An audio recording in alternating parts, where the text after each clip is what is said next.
rapper, B-E-E-R-R-U-N, beer run.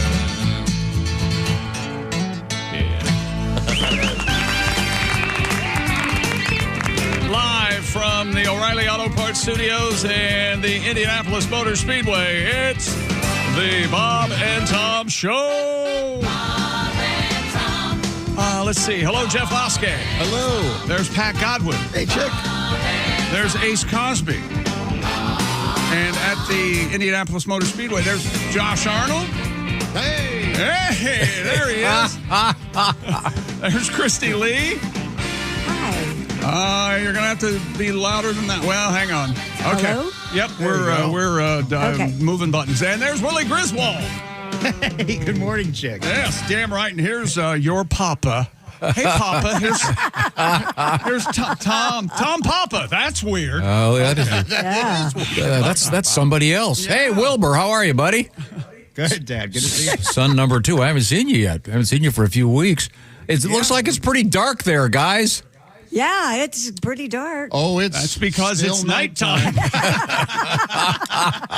There's a lot going on. Yeah. You hear that, right?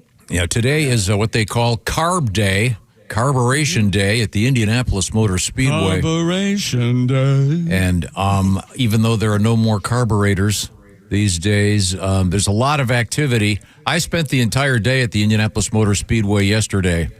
You And, got a hot dog. I saw the picture. I did, but I had some great interviews with some drivers, and you always forget how big the Indianapolis Motor Speedway is. What do they say? You can fit like Yankee Stadium in there 12 times or something? It's at least seats like 15,000. 15. Yeah, I mean at least.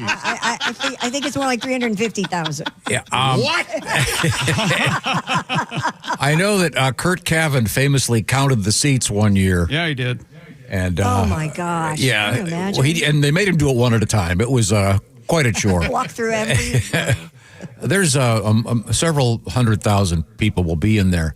This is the largest spectator event in the world, coming up, of course, on Sunday. But this is sort of like the opening day of the baseball season that we always enjoy in Cincinnati. It's going to be a huge crowd. They'll have music and all kinds of stuff.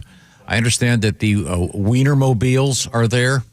Yes, they take off around 2:30 Eastern time. So we're looking forward to a great weenie race. Oh yeah. Yes. I'm gonna have my picture taken in the Wiener circle. We have Randy Richter as our commander in beef. Well, he's not coming on now.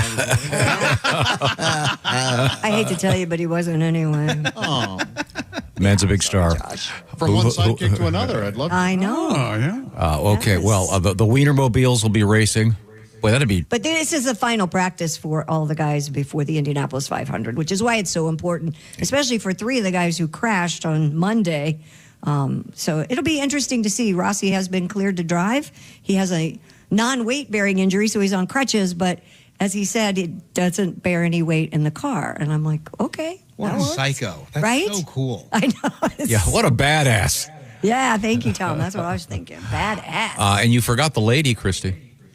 Catherine Legg doing the double. It's not just guys. Yeah. Yeah. There's one lady, Coca-Cola in the 500. and they'll anger me again this Yes. year when they have genericized and politically corrected one of the most famous phrases in the world of racing, which is should be gentlemen start your engines, or in this case it could be lady and gentlemen start your engines, but no, now they go with the generic drivers start your engines. Also, Tom might have some thoughts on who's allowed into the race. And, Oh, really? yeah.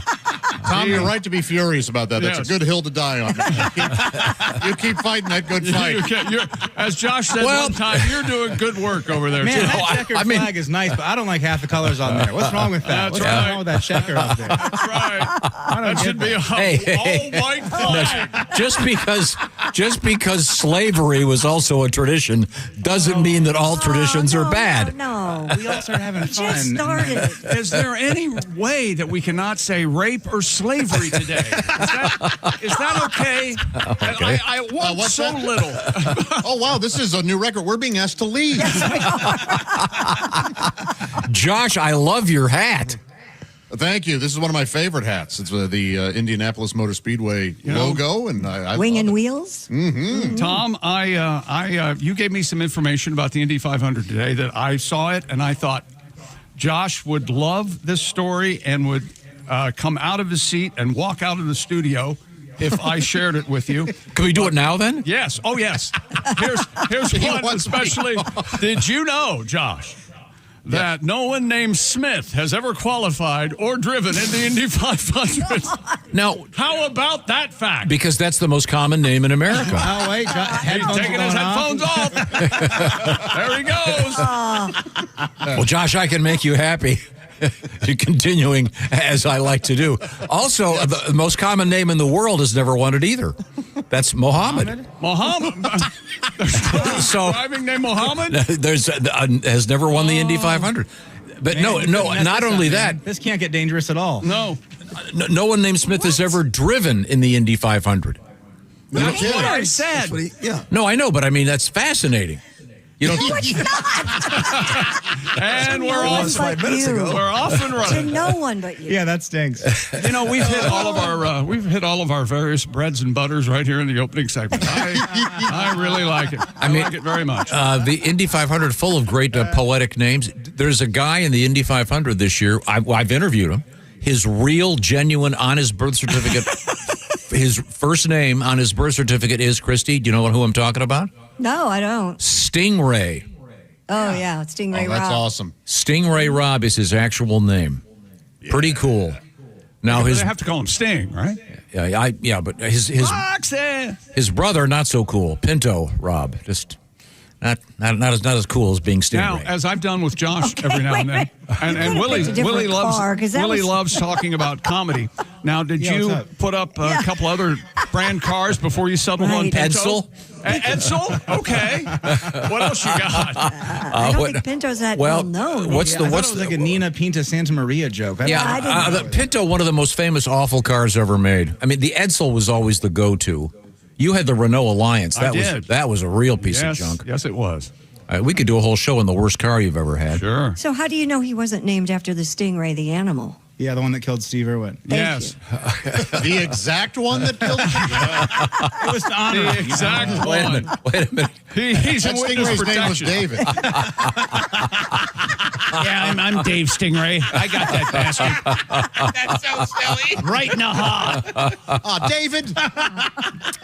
These are all good questions. Welcome to Maybe the. his brother's name is Barracuda. Now, see, that's what you should. The Barracuda was a cool car, Very cool car. and one of the great songs. Terrific lick. Oh, there. yes, Heart. We can all sing that one. He's got to do it. Coming up, we have more obscure Indy 500 trivia. Yep. That is going to be absolutely fascinating. Also in the Nothing news, can beat Smith. No joke. I'm on my. You're blowing edge the of my lid seat, off this Josh. 500 thing. Now, wait, do you mean Smith as the common last name, or sometimes it can be a first name? You're saying that no one with the first name Smith has never raced? Or no one named Smith, as far as I know, has ever been on the track. Fascinating. Now, Wow. now there has been See, people are still talking about it. we have also a fascinating story about former driver Dick Simon. Oh, Yes. yeah, that's right. There's a great story about Dick Simon, who was a perennial driver at the Indy 500 there for quite some time. And His religion has nothing to do with it. we'll find out about that. We That also former Indy 500 winner Ari Luyendyk supposed to be our guest later. He drove for Dick Simon at one time. Oh. Did you know that? well. In the early days, he did. Yeah. Here's some people. Hey, did you guys know there's never been a Smith that's raced this race? No, never. Now, several. We are not. By the way, Josh, In a million years, I wouldn't have thought. several 8 have tried to, but did not qualify. 8 Smiths Wow. have tried? Yeah. Well, I didn't know that. That's a whole new story. That was the last paragraph. You got to read the whole thing. You said Probably do an hour on that then. you said no Smith had ever been on the track. During the race. No. I mean, I mean, I've been on the track, but admittedly, it was. Yeah, but they were in a car trying to be in the race. But they weren't in it. There's a difference. It'll be a long morning, Jeff. You know what? Relax and relax. You know what prepositions are, right? No. On, and, No, Okay. I don't like grammar. Well, guys. Another hill to die on, Tom. Okay. Go for it, baby. Okay.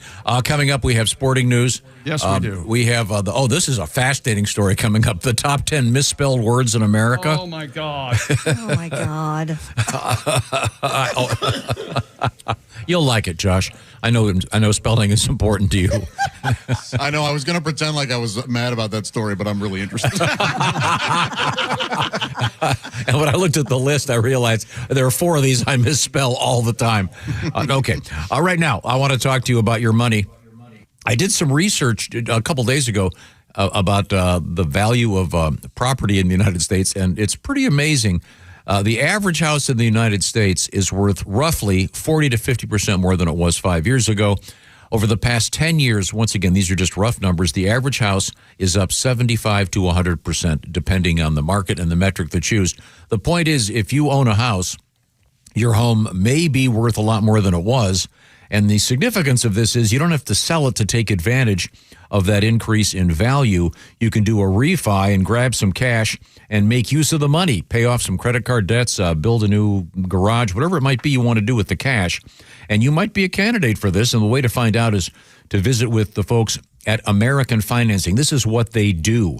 They examine the equity, et cetera, and they refinance the property. Now, they've been telling me the average client that they deal with right now is knocking about $800 a month off the mortgage payment, and then they're pulling some cash out. So check this out and see if it suits you. The way you do it is you contact them, and in about 10 minutes, they can give you a quick thumbnail sketch of how it might work. So if this sounds like something you're interested in, why not give them a call? That's American Financing, America's Home for Home Loans, 866-889-2611. And I know it's hard to remember a number if you're driving, so do it this way. Just go to AmericanFinancing.net. No pressure, no high-pressure salespeople. They are salaried. They're not going to beat you up and try to get something out of you. It's just a matter of looking into your situation and seeing how it might work. AmericanFinancing.net. NMLS 182334. NMLSConsumerAccess.org. APR for rates in the 5s start at 6.327% for well-qualified borrowers. Call 866-889-2611 for details about credit costs and terms. Visit AmericanFinancing.net/Bob and Tom. Average savings based on borrowers who save over $200.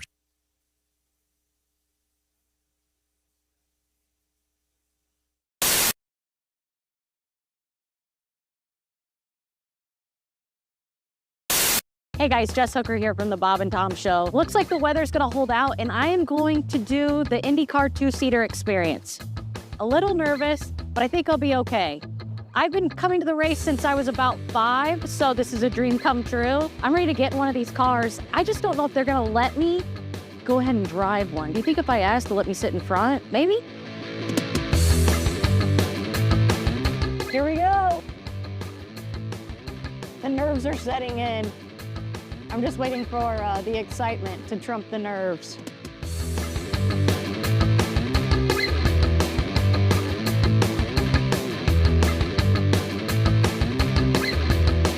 All right, down and forward, got it. Keep going, all the way down. Oh geez, Yeah, we're in here. you don't have to hold on to anything. The car will hold on to you. Mentally, it feels like maybe there should be a handle somewhere. Maybe like one of those Fisher-Price car wheels. That'd be cool. Steering We wheel. thought about putting a horn in there so you can honk at the driver and come in faster or whatever. What's your name? Jeremy? Okay, hi Jeremy. Just like to know who's making me safe. I'm not sure if it's sweat from nerves. I probably should have emptied my bladder. There's a lot of things going through my head right now. I love my family. Holy hell, it's running, guys. This ain't no game.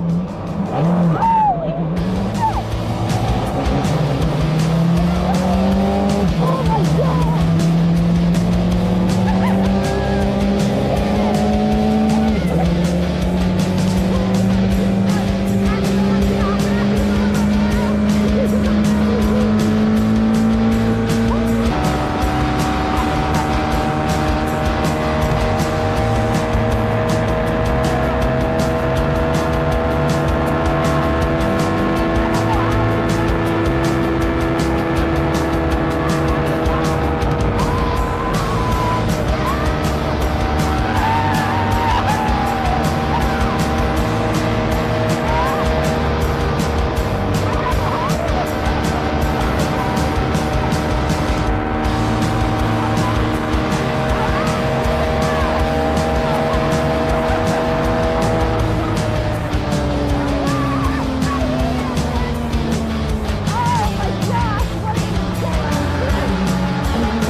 insane. That was nuts.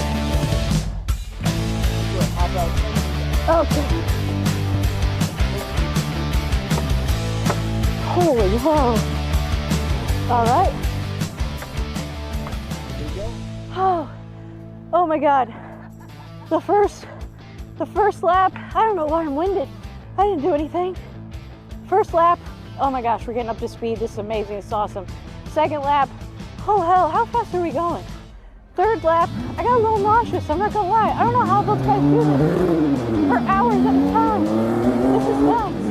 But I feel like the luckiest girl in the world. I can't believe that I'm here, that I was on the track, that I got to do this today. This is just like a dream come true for anybody who loves IndyCar, but especially a girl that's been raised here in Indianapolis. She comes out here every year, my entire life since I was 4 years old. I'm still in shock. But you cross over those bricks and you see the pagoda coming out of turn 4, and I don't know what I could compare it to. Holy hell, dude. Beautiful. I think it'd be hard to learn the banjo by yourself. Yeah, I think that would be the only way to learn the banjo. I am legitimately now the owner of a banjo. Is that right? Yeah, I need to get it in here and see if. How did that happen? My dad died. Oh. Thanks. Ladies and gentlemen. So I took his banjo. We need some sound, Dino. The amazing Pat Godwin. Ladies and Never gentlemen. ask a question you don't know the answer to. Here we go. Totally knew the answer. I knew the answer, and that's why I knew not to ask. Trust me, there's no one laughing harder than my dad right now. If he were able to laugh, but he can't because he's dead. I would think. So how'd you come by Oh, that how'd you come by that banjo again, Josh? Well, my dad died, and it was just laying there. So I thought, well, instead of throwing it away, maybe I'll go ahead and take it. Did your dad play? He did when he was younger, yeah. Oh, okay. I thought he did when he was alive. That's the joke. There you go, Josh. Yeah, I should have said that. Okay, well. Hello, my name is Alexa. If you have a smart speaker and what to hear, Bob and Tom Radio, just say Alexa, play Bob and Tom Radio on TuneIn. Now, you try it. Alexa, play Bob and Tom Radio on TuneIn. That's the first smart thing you've said to me since you took me out of the box.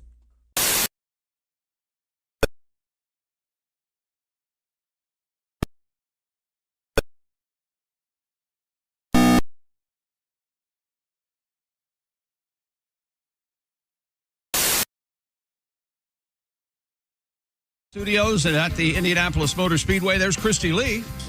Oh, hi. Yeah. How are you? There's Pat Godwin. Hey, Chick. I am well, Christy. Thank you. And I'm okay, Pat. You didn't ask, but that's rude. There's Jeff Oskey. You look great. Thank you, Jeff, as do you. Thanks, buddy. There's Ace Cosby. How are you? Just fine, whoever you are. And I'm Chick, and here's Tom. And Willie. I forgot Willie and Josh. Hi. We got to explain. We're all spread out today. If you everybody can see each other, but I'm not used to this. If you hit the YouTubes, on the right there is Willie G, and then you've got your Christy Lee in the middle there, and then that's your Jeff. Wait a minute. Oh no, that's Josh Arnold there. Jeff. No. And then if You're his favorite. if you're looking where I am, then right where his head is Jeff Oskey's head. Josh Oskey's sitting in your seat. What do you think about that? I'm totally fine with it. I respect Jeff, and I'm not grossed out at all, and I am not Amazoning Lysol wipes as we speak. Thanks, buddy. Okay. Today is a special day. The largest facility of its kind in the world is the Indianapolis Motor Speedway. Again, I was there all day yesterday. Every time you go in there, you forget. You see these flags in the distance, and you realize that's still part of this building. It's absolutely huge. There'll be several hundred thousand people there on Sunday. Today is kind of the warm-up day with cars on the track doing their last-minute stuff. The Wiener Mobiles will be racing. There'll be a huge concert there. A big day at the Indianapolis Motor Speedway. Before we move on, some serious news, super sad news in the world of motor racing, Chick. Certainly. NASCAR driver, legend, certain Hall of Famer Kyle Busch died yesterday at the age of 41, 3 days before he was set to run the Coca-Cola 600 at Charlotte. At this point, the cause of death has not been released, and details remain limited. What is known is that Busch was testing in the Chevrolet Racing Simulator in Concord Wednesday afternoon when he became unresponsive and had to be transported to a hospital in Charlotte. Busch's team or family are not releasing any other details other than that. And once again, NASCAR will race on. But Kyle Busch, 234 victories in NASCAR, 34 more than the king, Richard Petty, and certainly a massive loss for NASCAR. Yeah, and we got to do a few things with him over the years. And he's a good guy. Yeah. Yeah, a really funny guy. We were telling a story earlier about one of the Jeff Gordon bowling tournaments, and Kyle Busch was there, and he was 20 years old at the time. Yeah. He was actually going to enter NASCAR when he was 16, and they changed the rules to keep him out. Didn't it have something to do with cigarettes at the time? Like a cigarette sponsorship or some weird thing that they wouldn't let kids until they were 18 be in a NASCAR? I swear I read that. No, yeah, that makes sense for sure. Yeah. But it might have been the Winston Cup then. Is that the angle? Yeah. Okay. And it still should be. That's right. With Fred and Barney. Smoke them if you got them. Winston cigarettes. You know, Willie, my favorite new song is 20 Cigarettes. Have you heard that? Oh, my God. I am going to run into traffic. Josh, would you care to join me? Yes, I'm about to go duct tape myself to the racetrack. 20 cigarettes. Panels on the bricks. And I lit me We've one. heard about this a lot, Willie, is what we're saying. Yeah, Between that and hot dogs, I'm done. So the point of the story is Kinky Friedman. Kyle Busch was at the bowling tournament, and it was pointed out, hey, you're not even old enough to drink a beer. And he just looks at me and he goes, legally. But a good guy. What a shame. He apparently obviously had some kind of serious illness, but and then he had complained a couple weeks ago during a race. He asked to have a doctor meet him at the end of the race. This is everything I've seen on ESPN reporting about it. He had been complaining about a sinus infection. So who knows what and he had been happened. complaining that he had really bad chest congestion. He was coughing a whole lot. That was one of the reasons that he had gotten, looked at by the doctor after the race too. So it's just heartbreaking for everybody. Now, on a lighter note, today is a fun day at the Indianapolis Motor Speedway. Yes, and look at those three having fun. Yes, we are having We're fun. excited. I know that this is, I want to say they've been doing this race for at least 20 years. And, very popular. No, I'm pretty pumped up. Josh, now that's not true. It's the 110th running of the Indianapolis 500. But and yours truly, I've seen every race. Thank you. Thank you. I'm a very old man. I don't know if I'm. Okay. We do. Don't look that old. We do have some interesting stats. We're going to be posting a whole bunch of video. We had a chance to interview some of the drivers yesterday. Cool. And including Elio Castroneves, who you may know, some of you may know from Dancing with the Stars. Yes. Elio is a super cool guy. He's won the race 4 times. He's going for number 5. He taught me how to say 5 in Portuguese. Of course, he's Brazilian. And it's more or less. I know how to say yes in Portuguese. How? Sim. Oh, really? Sim. It's not C? Sim. Sim? Okay. Like, am I going to kill you later? Oh. Sim. We'll be posting some of that video for those of you. How do you say 5? It's You gonna leave me hanging? Cinco. It's pretty much the same as Spanish. I was hoping it'd be really weird. If Elio was here right now, he would say, "I will kill you." That's Tom. No payoff. Well, I was putting it out there so people would watch the video. You know what? To see what the answer was. Let me tell you Josh, something. that's not fair because there wasn't a lot of payoff. You have to remember the setup was really long. That's exactly right. When you marry a great punchline with that magnificent setup you've got, you're going to be something. Tommy Expo. I do silly have, son of a. I do have more cool Indy 500 facts. Oh, does he ever? 9 of the men starting this race have won it before. That's a lot. Oh, really? Okay. That seems like a lot. Yeah. That doesn't seem So 9 possible. out of the. Huh. Well, that was interesting. What are you doing with that one? I was saving it. Okay. And between them, they have 14 victories. Also, Elio, I think is he 51, I think? He's not very old, yeah. Yeah, and then the youngest driver is Cinco 21. Seems. I'm not sure. I'm not sure if Uno is the same as it is in Spanish. See, Portuguese is kind of like Spanish, but the waves are bigger, I think, on the shore. Now, we do have Chick McGee across the way. And we do have, it's time for email from our listeners, brought to you by Hyundai. What do we got? Monday, Tuesday, Wednesday. Hyundai's 2026 hybrid vehicle lineup, advanced safety and technology meets hybrid efficiency. It's the best of both worlds. HyundaiUSA.com. Thank you very much, Chick McGee. You got a letter over there? I do. I've got lots of paper over here. Dear Bob and Tom Show.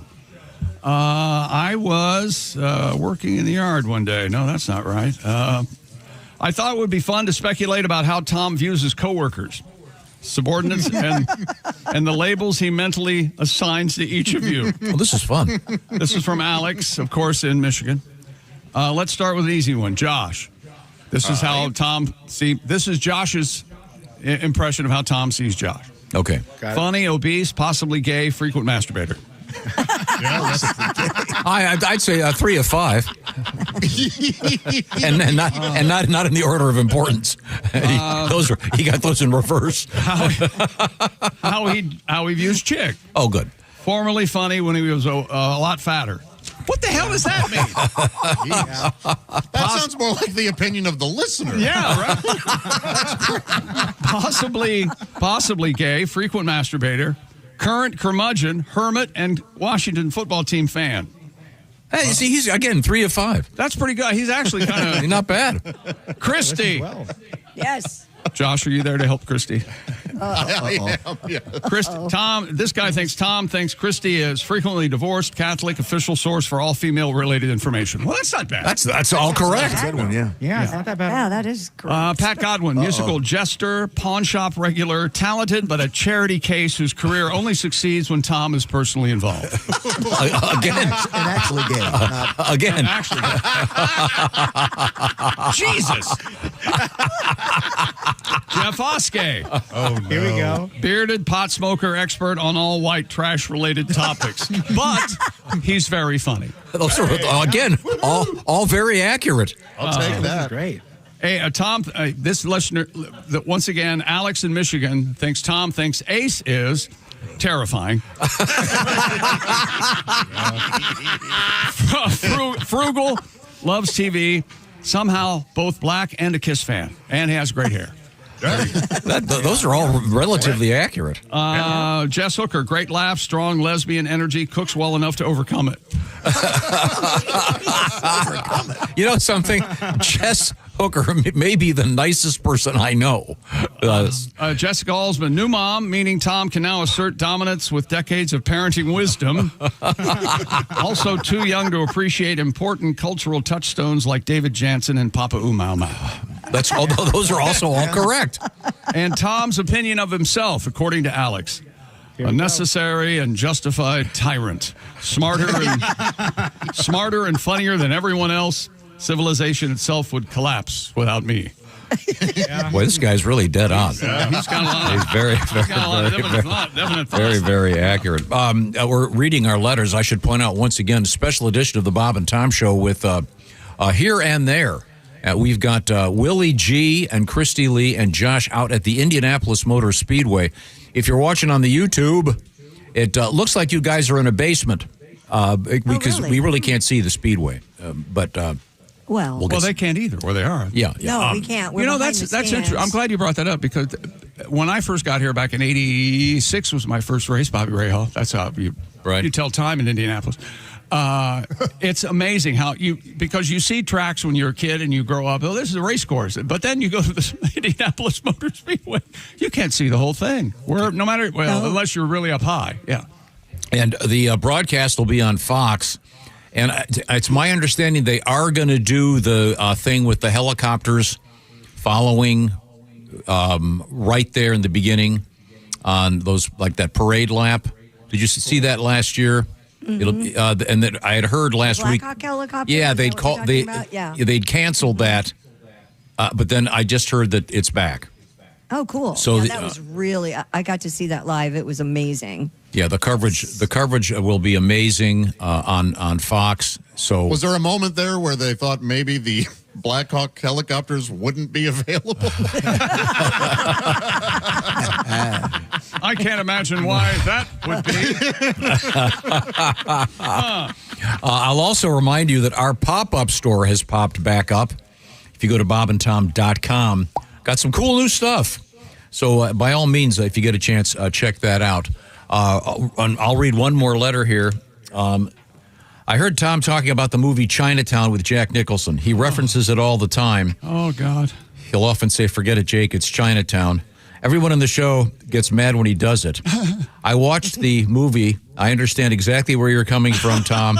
It's on my top 10 list now. Oh, I thought he was going to say, I understand why everyone gets upset when you do the mother-daughter scene. Right. Yeah. Because we all love it. We all think it's a masterpiece. Sure. Yeah, we're not mad about Chinatown. We're mad about you. It's nothing. It's a great Jack Nicholson film. My goodness. Yeah, we love Chinatown. We're angry about Griswoldville. I'm just quoting the end of it. You know, where he says, what does he say? It's the overquoting. What I think it's the Plus fact it deals with incest, you nut.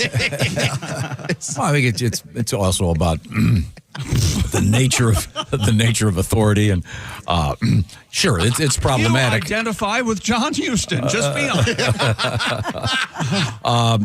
That was from Lodi, California. He can't leave. He's stuck. Right? Stuck in Lodi again. One of the great songs from CCR. Thank you very much. Coming up, we'll have some guests at the Indianapolis Motor Speedway. Also, we're going to have a special edition of this show Sunday. You can link to by going to bobandtom.com. We'll have both visuals and audio available exclusively linked to our website. So if you get a chance, do that on Sunday morning, a little preliminary to the 110th running of the Indianapolis 500. Coming up, we're going to be talking hot dogs. We've been talking a lot about hot dogs lately, Willie. I had a great hot dog. There's a picture of it up on the Bob and Tom socials of Tom digging his hot dog. Yeah. Glizzy, I believe, Tom. Yeah. Is that a Chicago thing, the glizzy? No, I think it's like a kid thing. It's like a Gen Z thing. Yeah. Call it a glizzy? Yeah, I don't know like where an it internet comes. I don't. The connection between the word glizzy and a hot dog. Or they just came up with a nonsense. Yeah. I'm going to go with hot dog. That's what I'm calling them. Right. But I bring it up because the Oscar Mayer Wiener Mobiles will be racing today, and I believe we're going to talk to some of the hot doggers, the drivers of the Wiener Mobiles. Speaking of driving, Christy Lee drives a very nice vehicle. Tell me more about it, Christy. I drive a beautiful Hyundai, the Tucson Hybrid with America's best warranty. You heard Chick mentioned earlier, advanced safety and technology. It's an amazing vehicle. Willie, the hybrids from Hyundai. If you need something a little bit bigger, because the Santa Fe hybrid has a little bit more cargo space and you can take it off-roading. The Tucson sits a little lower, more like a sedan. But if you want to go out and about, check out the hybrids from Hyundai. You get the best of both worlds, wonderful gas mileage, and all you have to do is stop by your local Hyundai dealership or visit HyundaiUSA.com or call 562-314-4603 for all the details. That's Hyundai. Thanks very much, Christy Lee. Coming up, we have more interesting facts about the world of motor racing and the Indianapolis 500. We also have the 10 most misspelled words in English, which I find fascinating. And Josh, do you know the name of the famous trophy? It's one of the most famous trophies in the world, the trophy presented for the Indianapolis 500. I do. It's the Super Vroom Vroom trophy. That's it. Yep. The Super Vroom Vroom. It's, of course, the Borg-Warner trophy. Bjorn Borg. When did they change it? And we have a fascinating fact about that trophy. Bjorn Borg's great-grandfather, and I can't think of anyone with the last name Warner. Warner Brothers, of course. Warner Brothers. Jack Warner. It's an X-rated fact about the Borg-Warner trophy. You're going to be stunned when you hear this. We are broadcasting from the O'Reilly Auto Parts Studios. This is the Bob and Tom Show. Hey, thanks for listening this morning. Got something to say? Send us an email. bobandtom@bobandtom.com.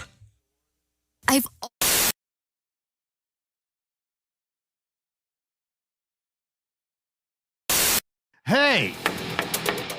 You still don't have orange insoles? Do you walk? Do you stand? Do you work? Then, buddy, your feet are losing the war every single day. Your arches go flat. Your heels scream. Your knees pop like popcorn. But wait, what if I told you you don't need a prescription, you don't need a diagnosis, you just need orange insoles? Rigid arch support that does not collapse. Deep heel cup for shock absorption. Built strong for work boots. Comfortable enough for everyday shoes. You upgraded your tires. You upgraded your mattress. Maybe, just maybe, upgrade what you stand on every single day. Orange insoles. If you have feet, you qualify.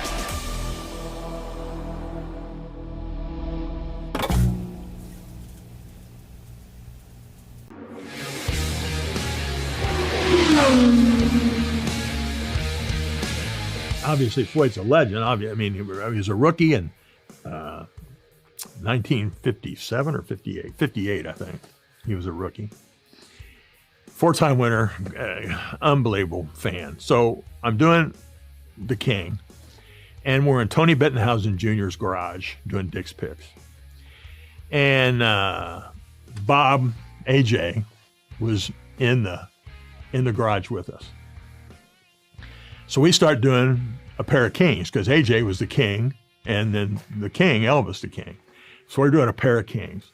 And I go, AJ, I go, man, let's take our shirts off and have a belly button contest right here in the garage. I said, then we'll lay on the floor and see whose belly button can hold the most gravy. Oh, thank you very much. I said, I want to help you, AJ, on race day. I'm going to be on your pit crew. When you come in, I'm just going to put my belly and flop it on the rear wing. Front end will come in the air. They'll change them tires. Off we go. And so we're doing all this, and people are dying. Well, then I talked to a crew member later, and AJ had the Bob and Tom show on in the garage. About halfway to that, he just looked up and he goes, shut that shit off.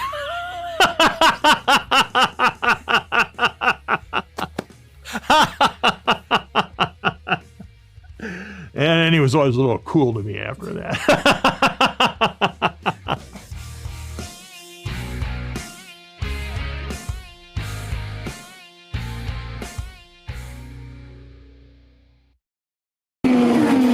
Race fans, it's May, and you're out at the track. You're hot and thirsty. If you don't get some relief quick, just like those Indy cars, your body's gonna overheat. That's why you need the cool, refreshing blast of body fuel. It's like an overhaul for your body in a 12-ounce can. Just one drink, and you'll be refueled and ready for anything your busy lifestyle demands. Excuse me, sir. You look hot and thirsty. Boy, I sure am. I got my 2 kids with me, and I forgot the cooler in the car. God, it's got to be 100 degrees out here. I could sure go for a cold drink of water. Water? You don't want water. You want something that'll replenish all the fluids you've lost. You need the overhaul for your body in a 12-ounce can. You need body fuel. Body fuel? I never heard of it. That's because it's new. Here, try it, sweet. Jesus! This tastes like motor oil. Well, there is some motor oil in there. There's some transmission fluid, gasoline, and even a little engine coolant. Engine coolant? Hey, I can't see. Well, of course you can't see. That's the power of body on your system, making it just like brand new. What do you think of body fuel? Are you trying to kill me? Hey, what's that fizzing noise? That's a little battery amp. Sure, it'll keep your body running smooth and efficient. How do you like the sporty racing look of the package? I can't see it. I can't see anything. Well, it's very sporty. Don't worry, preliminary testing shows that the blindness is only a temporary side effect. Anyway, how about that refreshing, cool, clear taste? Come here. I'm going to sue you bastards. Come here. Where are you? I can't see anything. Body fuel. When you're so thirsty you could die, try one of Body Fuel's 3 delicious flavors: original lemon lime, iced tea, or diesel. I can't feel my tongue. My gums are bleeding. My gums are bleeding. Body Fuel from the people who brought you Thirspiration Plus. It's the health drink for those on the run. Go out and pick up some Body Fuel today at a supermarket or auto parts store near you. Come here, you son of a bitch.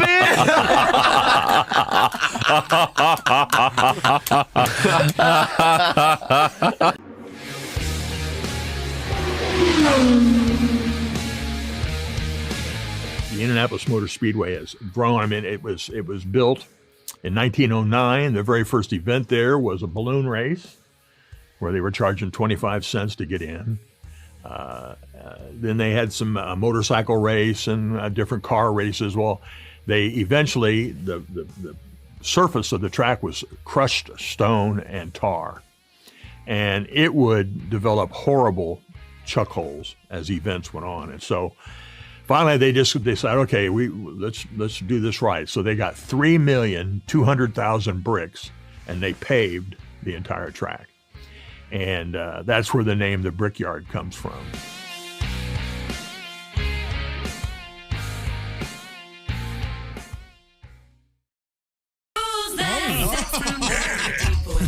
It's Cosby. Here he is with his joke of the day.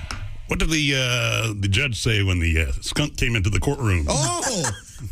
What did the judge say when the skunk came into the courtroom? Odor in the court. That'll be getting told in courts throughout the country. Odor in the court. Oh, man.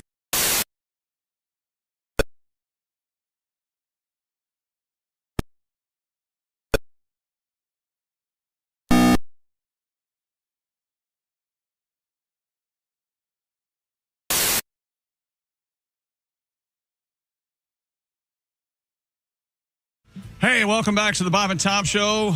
Some of us in the O'Reilly Auto Parts Studios, some of us at the Indianapolis Motor Speedway. There's Christy Lee. Hello. There's Pat Godwin. Hey, chick. Hey, there's Josh Arnold. Hi there. There's Jeff Oskey. Hey, man. There's Willie Griswold. Hey. There he is. I have a question. Ace Cosby's here. I'm Chick. Hello, I have Tom. an answer. What is it? Josh, are you sitting on your hands? You look like you look like you're freezing. Your posture is really good. It looks like the teacher said, "Josh Arnold, I want your posture. Sit up straight." It's well, we have company, don't we? I'm trying to look my best, and no, my hands. I'm not sitting on my hands. I am cradling my balls. Thank you for noticing, by the way, Mr. Nosy. Sorry that I asked. Today is a special day. Around the world. It's a carburation day or Carb Day at the Indianapolis Motor Speedway, preparing for the 110th running of the Indianapolis 500. They call it the greatest spectacle in racing for a reason. The cars go well over 200 miles an hour. It's pretty hairy, and the track 2.5 miles around. And the Speedway, if you've never seen it, it really is breathtaking. There's part of a golf course inside it. That's how big it is. But right now we have Willie G and Christy Lee and Josh at the Speedway. And thank you very much for getting up extra early to get there.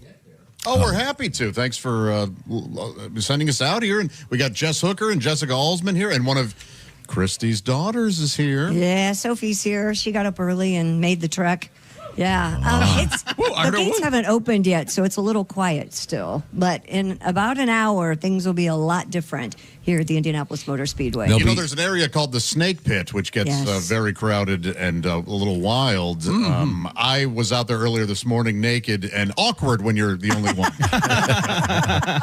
Well, that leads to this story. Get this party started. That leads to this story. First of all, parenthetically, I guess I should point this out. Our friend Connor Daly is a fine young man. We've known Connor since he was a little boy. His father was race car driver Derek Daly. Is Derek Daly? Yeah, yes.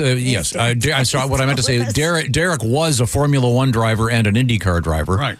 And his son is a terrific driver. And I was talking to him yesterday, and there's a couple of interesting things. He will go to the Snake Pit and get on stage. He's got like a little half-hour window before the race starts. So before he gets in his car, he's going to run over to the Snake Pit and go up on stage, and he has a little. It's part of his ritual, and he's got a really good. He's got a really good shot at winning it this year. He had a great time in the time trial. So, wow, that's a really cool way to relax and have some fun. Yeah, I think that's awesome that he does that. And it's always been fun. He's the only guy that has a full beard. There are a couple guys that have. Well, they're kind of full beards, but not really cool. Louis Foster with his mustache. I was just going to say, there's a Willie. You've got to see this guy. He's from England. His mustache looks kind of like two caterpillars up there. That's okay, but I think that more of a mustache brother in the 250th anniversary of America. I'm not going to support a British driver. Get out of town. Connor Daly. 1776, baby. I'm getting really fired up. Okay. Well, the odds of an American driver winning it.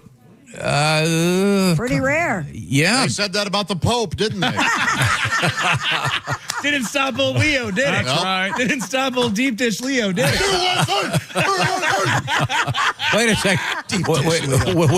Willie, are they calling him deep dish Leo in Chicago? I don't know. I kind of just riffed that. I don't know where that came from. That's awesome. We can put that stick if you want. And I'm trying to remember. He's a White Sox guy, not a Cubs guy, right? Yes. Yeah, he's a Sox fan. The Pope. Now, see, we're going to have the Wiener Mobiles racing at the Indianapolis Motor Speedway today. Can you imagine if they had the Pope Mobile there? It would be fantastic. Well, they should have all the famous cars. There'd have to be another Pope Mobile race if that's what you... Oh, no, the Batmobile, the Bluesmobile. They could have the Mr. Peanut guy. They could have all of them. Mystery Machine. Yeah. But no one would want to pass the Pope Mobile. Come on, maybe he could just do the pace lap because no one wants to be the guy that beat the Pope. I mean, yeah, it's kind of like when you see the cop on the highway, you don't totally want to pass him. You're a little nervous. I'm like, hey, let's party, dude. I pass him. Let's see what's going on. You know what, though? That's not my Pope. He's too soft on crime. Anyway, you were talking about Connor Daly, and I think you were alluding to this story. IndyCar driver Connor Daly has admitted to urinating in his race car suit before the Indy 500 during last year's victory banquet. He said, I never in my life had I urinated in my car until this last year's race on Sunday. I legitimately... Welcome to the club. Urinated. The race didn't even start, and I had to go. I couldn't get out of the car. Before the start, yeah, he would. They all go out on the track and they all get in their cars and they're lowered. It was delayed last year, right? Was it? I don't. Yes. I don't remember. I can never remember. Yeah, it was delayed so that. But I guess had he won the race, it would have been pretty funny because the first thing he would have done would be pour the milk over his pants, just to. It was just milk the whole time. Yeah. Wow, he was really excited to win. He was stoked to win. They used to say that Ozzy Osbourne would dump that water, those buckets of water in his head because he had just peed his pants. Yes. Remember those rumors? So, yes. But yeah, Connor's a great guy. And we certainly wish him well. He's, I want to say, probably about 33, 34 now. And again, a full beard. And of course, we've got the Englishman with the big mustache. That's the talk of the track this year. Mm-hmm. The mustache. So now, I mentioned this before. This is a fascinating fact. Josh, you were talking about how you were new to the snake pit. The snake pit now is in turn 4. They've got a huge stage there, and during the race itself, there'll be tens of thousands of people. They're not even watching the race. They'll be grooving, if you will.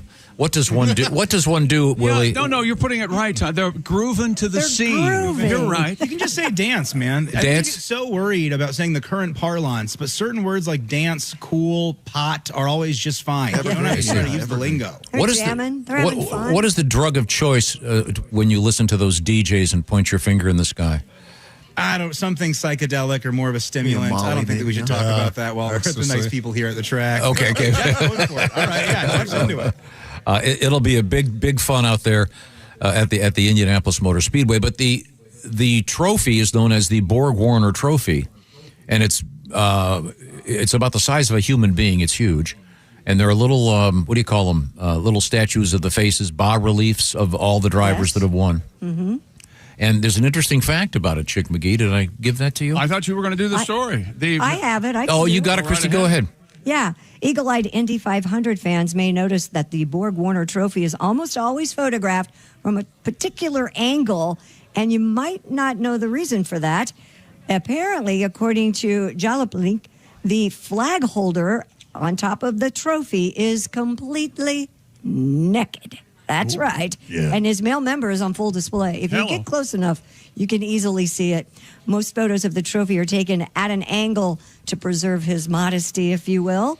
Apparently, the statue was aimed after the model of the Olympic spirit, and therefore, the Greeks, they were naked at the time during the Olympics. So, And you can tell the guy didn't completely win. naked.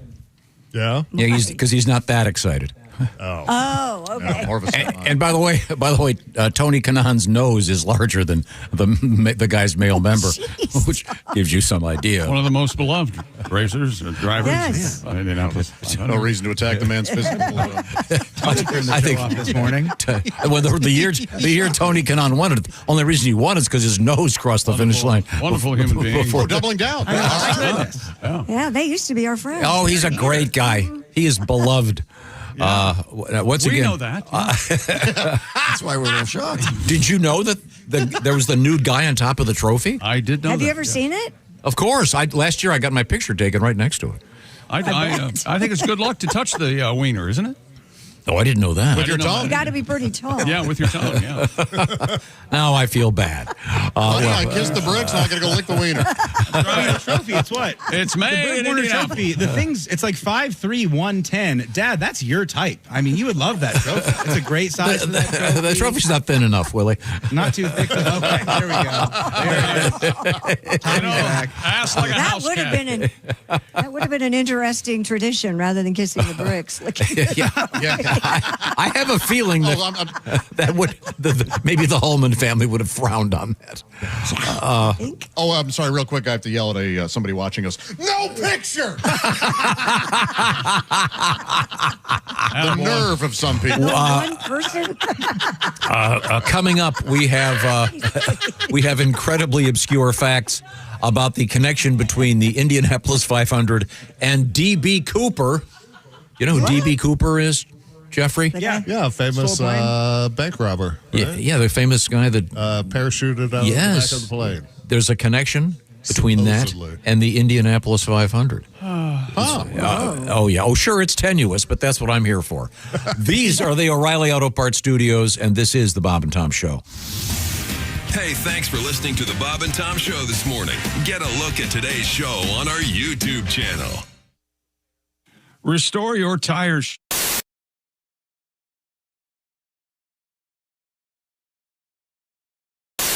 A tribute to the Chicago-born Robert Prevost, the new pope. I'm Leo the 14th, I am. Yeah. Leo the 14th, I am. I can't marry the widow next door, because I wouldn't be the pope no more. In all these years, I've been celibate. I never slept with a Nelly or a Sam. No Sam. I'm the brand new pope from Chi-Town. Leo the 14th, I am. Second verse, same as the first. I'm Leo the 14th, I am. Leo the 14th, I am. I can't marry the widow next door, because I wouldn't be the pope no more. In all these years, I've been celibate. I slept with a Nelly or a Sam. No Sam. I'm the first pope that's American. Leo the 14th, I am. Leo the 14th, I am. Yeah. All right. A nice tribute. I'm sure they'll be playing that at White Sox games during the seventh inning stretch.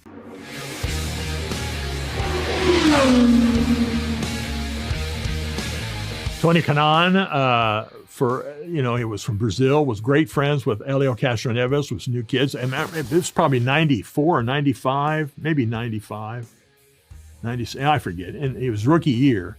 And I remember this gang-looking kid with big ears and interviewing him the morning before the 500. But he led more laps than I think anybody did his first 7 Indy 500s. He had some sort of a record. And then when he won in 2013, just the roar of the crowd, the roar of those people that just loved him, because again, they could sense his enthusiasm and his love of the Indianapolis Motor Speedway and the Indy 500. He was always very personal. He was always a lot of fun. We would have him on the show with Bob and Tom all the time when I was doing the morning interviews. He was always great, kidding around with Bob and Tom. And, now he's got his kids are running around over there all the time. But, everybody, nobody can last forever, ever. And, last year he drove the car sponsored by the American Legion. And just was such a great spokesperson for the Legion and their Be the One program, which they're the whole purpose behind the sponsorship of the IndyCar is to promote Be the One, and they're encouraging people to be the one to watch out for a veteran who's having problems, to listen to him, encourage him to get help, to stigmatize getting help from a doctor. It doesn't make you a wussy. You go get help, and they want people to be the one to help these veterans, because veterans, as we all know, are committing suicide at an alarming rate at 50% more than the average adult population. The veterans are committing suicide, but he was such a great spokesperson for the Legion and did a great job, obviously, driving the car. But I remember when they had the Formula One race with the tire debacle, when Michelin screwed up and the tires wouldn't work, and so they had 6 cars run the Formula One race, and that was okay. But Weldon and Kanaan were there, and I saw them, and I was on the radio network, and I go, guys. And this was right when it was really starting to get nasty. I go, can I get a word with you on the air? And they go, Dave, I'm sorry, we got to get out of here. They want us out of the infield. They want us off the property. And Kanaan and Weldon, man, they grabbed him and threw him in a van and boom, got him and got him out of there, man. That morning was a debacle. I was the pit reporter for the radio network during that race, and everybody was looking around. It was racing. Everybody was wondering, where the hell is everybody? Where's Ecclestone? What are we going to do? We're hearing rumors. There are going to be 6 cars. So they're in this room having a meeting with the owners in Ecclestone, and all of a sudden Ecclestone comes walking out, and he starts headed towards pit lane, and there's just a scrum of media from all over the world around him. And I thought, man, this is my racetrack. I'm going to find out what the hell's going on. So I split, I'm a pretty big guy. Bam, man, I split, out of the way. I get right in front of Ecclestone as he's walking, and I step right in front of him, and I go, are we going to race today? And he goes, yes, and if you'll get out of my way, I'll go start the race. But I had him live on the air saying that. Throw it to me. Let's go down to Dave Wilson. Are we going to race today, Bernie? Yes, and if you'll get out of the way. What a debacle.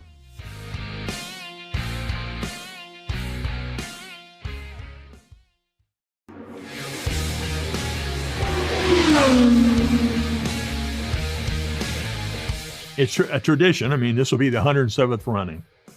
It's the biggest race in the world. It's the largest one-day sporting event in the world. With the largest crowd. I mean, they don't release figures, but it's over 300, probably closer to 350. Probably at one point it was over 400,000 when they let a lot more people in the infield. But nevertheless, it's easily over 300,000 people one day. It's just an event. It happens on Memorial Day. It's to help celebrate our veterans and our freedom and to commemorate that. The listening to it, you can listen to it on the radio, which is fabulous. You can watch it on television, which really does. Television really doesn't do any event, especially Indianapolis Motor Speedway and the Indy 500. 2.5 miles, it can't do it justice. It does the best it can, but being there for those pre-race ceremonies, you just can't describe it. I know I've so many people that have gone for the first time, and it's like, wow, I've watched it on the radio. I've watched it for years. I've listened to it on the radio for years, but being here with all these people and all this energy and all this going on, and just how fast they are, television cannot capture how fast these cars are. I mean, running, there's no fenders. Rubbing ain't racing in IndyCar. Rubbing is you go over a tire and you go flipping through the air. So I think what makes it as important is tradition and how long it's just been around, and that it is a piece of Americana that is unique to Indianapolis, and I think unique in the matter of all the different people and the time of day, the time of year, and the people that it celebrates. A top show at the Indianapolis Motor Speedway and O'Reilly Auto Parts. There's Christy Lee. Hello, Chick McGee. Hello, indeed. There's Pat Godwin. Hey, Chick. There's Josh Arnold. Hi there. Hi. There's Jeff Oskey. Oh, hi. There's Ace Cosby. Hello. There's Willie Griswold. Hey, man. And I am Chick McGee, and here's our founder, our fearless leader. It's Tom Griswold. Have you watched Rocky and Bullwinkle cartoon lately? Of course. It's genius. Yes. They, of course, had Fearless Leader. Oh, yeah. That stuff really holds up. At the Indianapolis Motor Speedway, once again, it's Willie G., Josh Arnold, and Christy Lee, because today is what they call Carb Day, Carburation Day. It's the final warm-up for the 110th running of the Indianapolis 500, one of the greatest sporting events in the world, featuring drivers from all over the world. And, of course, fans from all over the world. Yesterday, I was in the elevator with two guys from Tokyo. We got into a conversation. Did you? Gosh. You speak a lot of Japanese? Did you play it cool? Did you ask them if they had seen Tokyo Drift? Could you make anything out of their Tokyo talk at all? No, Mr. Roboto by any chance? I know it was cool. They're of course covering the race, and they're big fans of Takuma Sato, who has won it twice. He'll be running it again.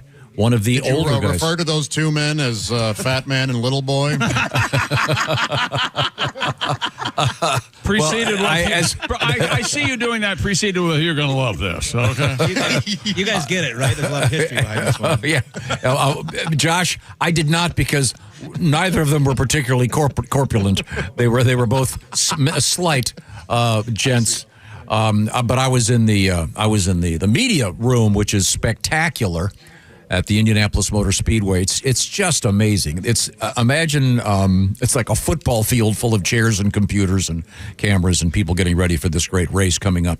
By the way, special edition of the Bob and Tom Show will be available online and on YouTube coming up on Sunday morning, beginning at 7 o'clock Eastern Daylight Time. So if you get a chance, tune that in to have some fun coming up on Sunday. And, of course, Fox Sports is going to be broadcasting the race. Yes, sir. We had a nice interview with James Hinchcliffe yesterday. We'll be posting that as well. What a cool guy he is. And he's had quite a bit of experience at the Speedway. Coming up, we'll have more interesting figures and facts about the greatest spectacle in racing. What about this fact, Tom? What is it? It's French driver Jules Gou. We're spelling Gou, G-O-U-X. Is that how you pronounce that? I would think Gou or Goa. It's not Goux, I can tell you that. Anyway, he won the 1913 Indy 500. He's believed to have drunk 6 pints of wine over the course of the race. Nice. Whoa! Yeah, you go, Jules. Gou. Did you know Jules Gou was the original name of Pearl Jam? That's so perfect. There's a part of me that likes Jules Gou better. Yeah. Mr. Gou, not Magoo, but Gou, spoke no English, came in for a tire change, and reportedly in French said, "Fetch me a pint of wine or I'm done." His pit crew, despite being French, had no wine on hand, so crewmen were sent to the grandstand in search of wine.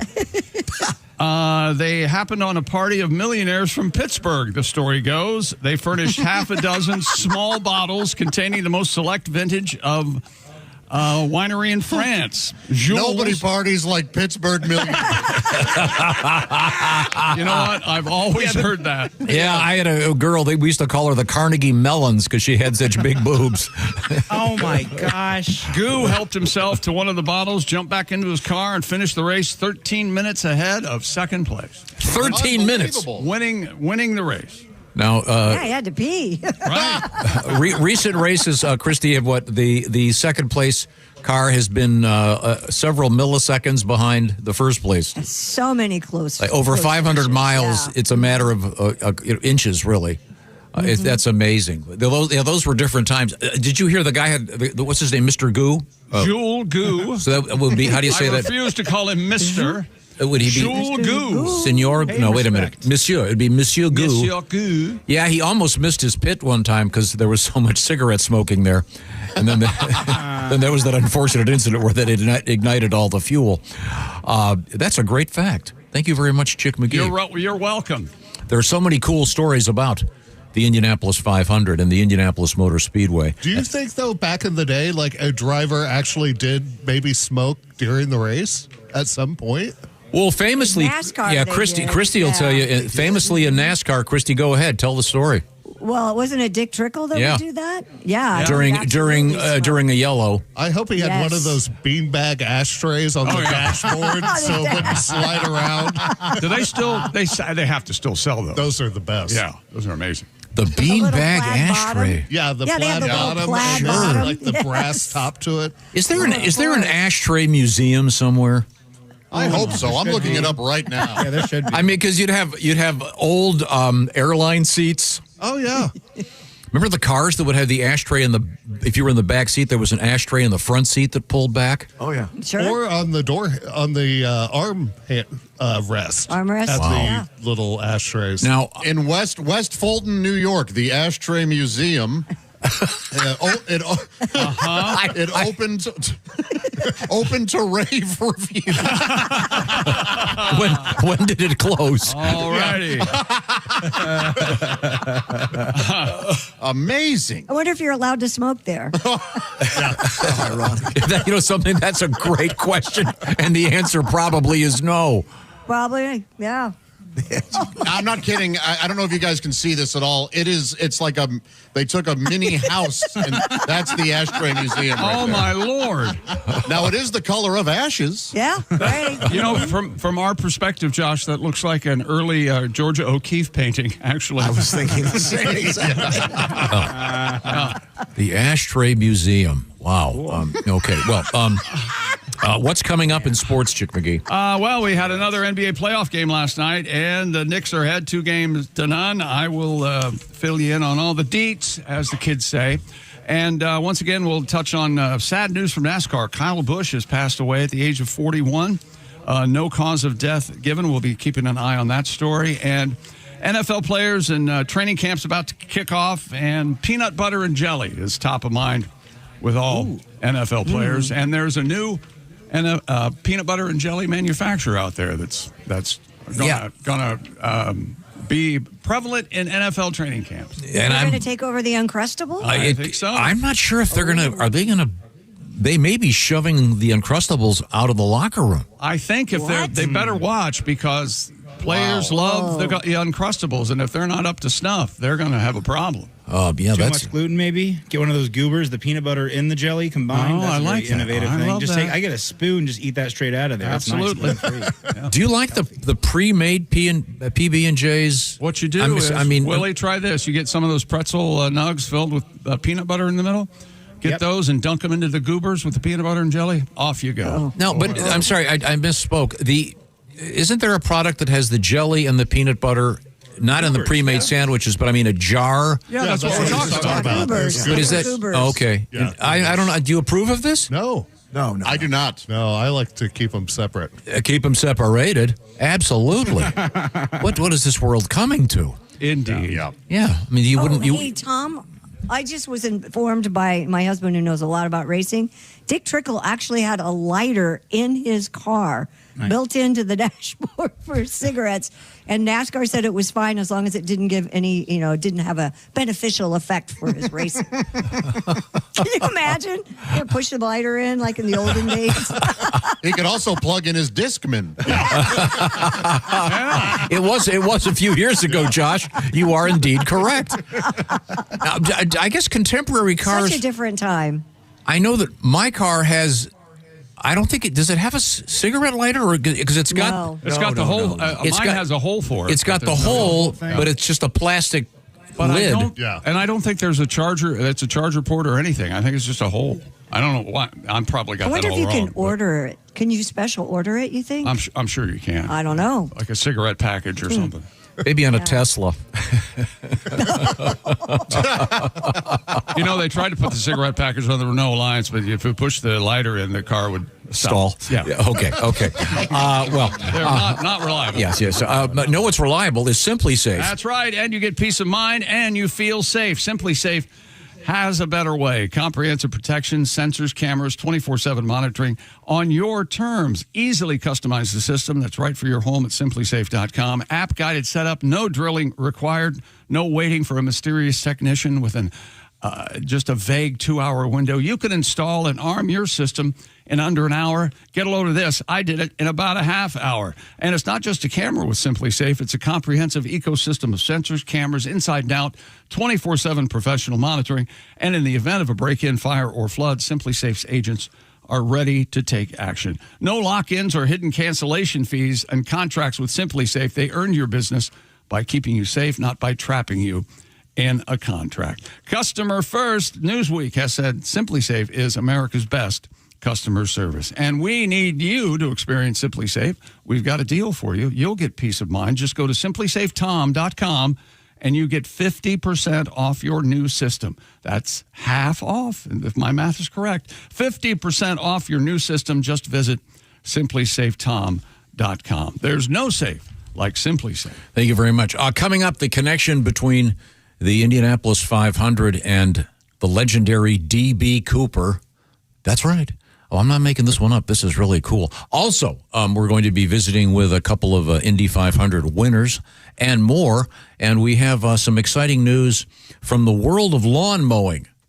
That'll keep them listening. There you go. Yeah, I sat in the parking lot of work all day to get this lawn mowing hunk out. These are the O'Reilly Auto Parts Studios. This is the Bob and Tom Show.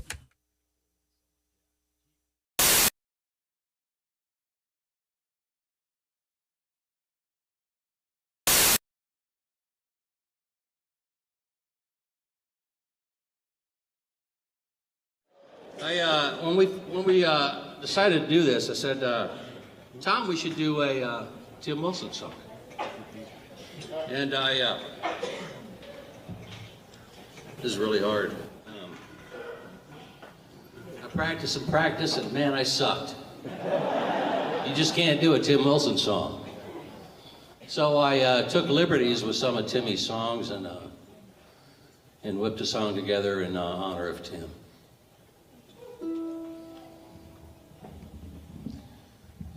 Help me get through this, folks. Can you hear that? Yeah. That's too bad.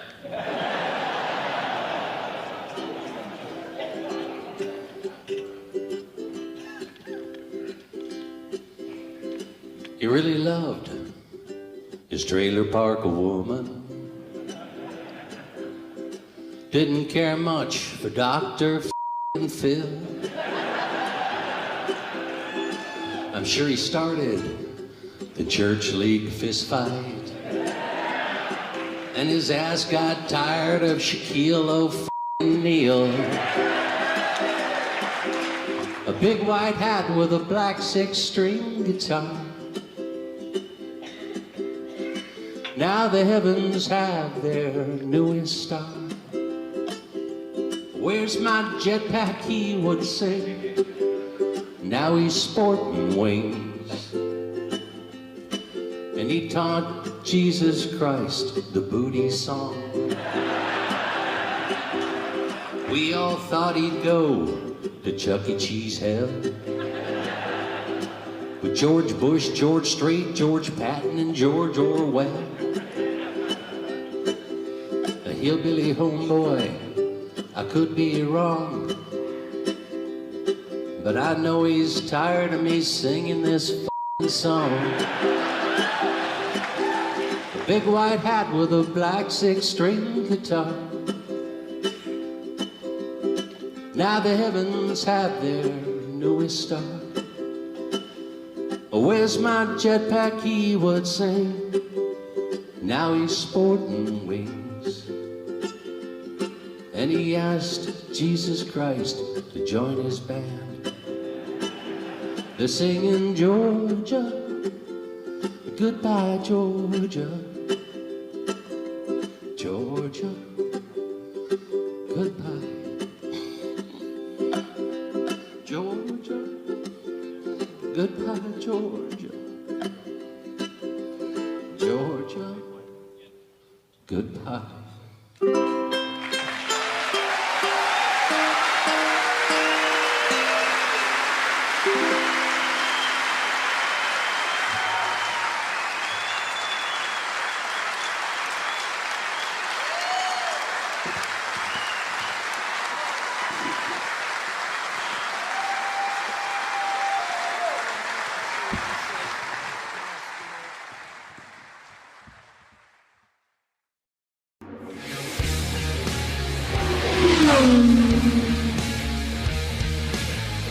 the night before the 500 in the 60s and 70s really made Sodom and Gomorrah look like a retirement community.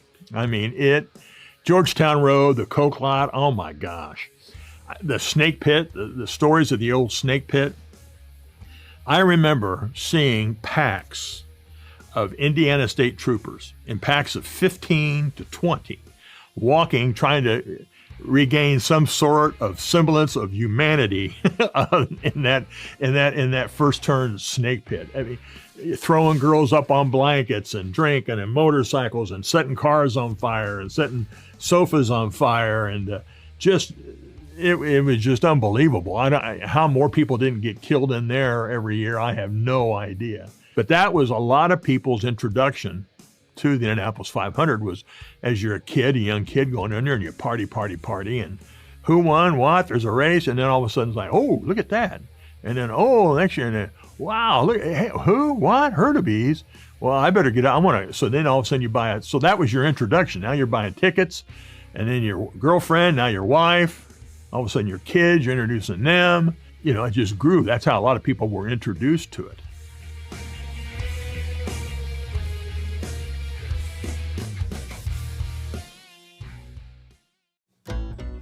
Hello there, it's Ed from Ed Septic and Sewage. I'm here at this poor SOB's house. He got quoted $20,000 for a new system. I'm doing that same system for him, $500. I know what you're thinking. Ed, how can you do it so cheap? Well, first of all, this machine, stolen. That saves me a ton of money. Secondly, I'm not licensed or bonded. That saves me tens of thousands of dollars a year. So if you need a cheap septic, call me, Ed Septic. When things get hectic, call Ed Septic at the number below.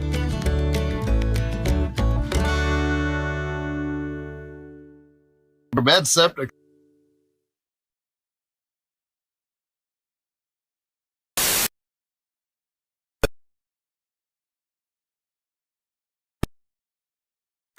Hey, welcome back to the Bob and Tom Show in the O'Reilly Auto Parts Studios. Yes, I could see you, Christy Lee. The boys have deserted me. I am up here on the dais by myself. There you go. Well, today's National Solitaire Day, Christy. Loneliest girl in town. I'll get my cards out and start playing. Pat Godwin. Hey, chick. There's Jeff Oskay. Hey, man. Ace Cosby. Hey. Willie Griswold's around there somewhere. Also, Josh Arnold is out there with Christy. I'm Chick. Hello, Tom. Yeah. Did you know that today is National Solitaire Day? I saw that in my pile of stories. I saw that, yes. I don't even know how to play solitaire. What? I am the world's worst card player. I believe that. You're never played solitaire, I have no idea how to play solitaire. Why would you want to do that? You don't get to talk to anybody. Well, there's a couple different ways you can. There are several different solitaire games. Yeah, but the main one is what's it called? National Solitaire Day recognized the card game that has been around for more than 200 years. It's also known as Klondike. That's right, the classic version of the game. A standard deck of 52 playing cards. The object of the game is to clear the board by creating a stack of cards from low to high in each suit. If the player completes each suit, the game of solitaire has won. This is my life. A National Solitaire Day story. It wasn't until 1990, Tom, Microsoft included solitaire in Windows 3.0. I'm an Apple guy. I'd have no idea. Then the game truly went viral. Microsoft Solitaire successfully helped teach computer users how to use a mouse, and in the process ended up becoming one of the most played video games in history. Solitaire Day promoters suggest there's no need to be particularly productive on National Solitaire Day. Well, it's meant for you, then. Just play some solitaire and then maybe play with yourself. Oh. My solitaire is over. Do you know how to play solitaire? Yes. Who, me? I think every human being other than you can play solitaire. Man, you can make any question sound condescending. He doesn't know how to play solitaire, Willie. I know really? No. There's Willie, you know, I didn't know the context. That's not condescending. You're actually being curious. Yeah, National Solitaire Day. You know, Willie, I'm terrible at playing cards. You know that. I like solitaire. It's fun. There's a scene in the movie Jaws where the Richard Dreyfuss guy is playing solitaire on the deck. I remember that.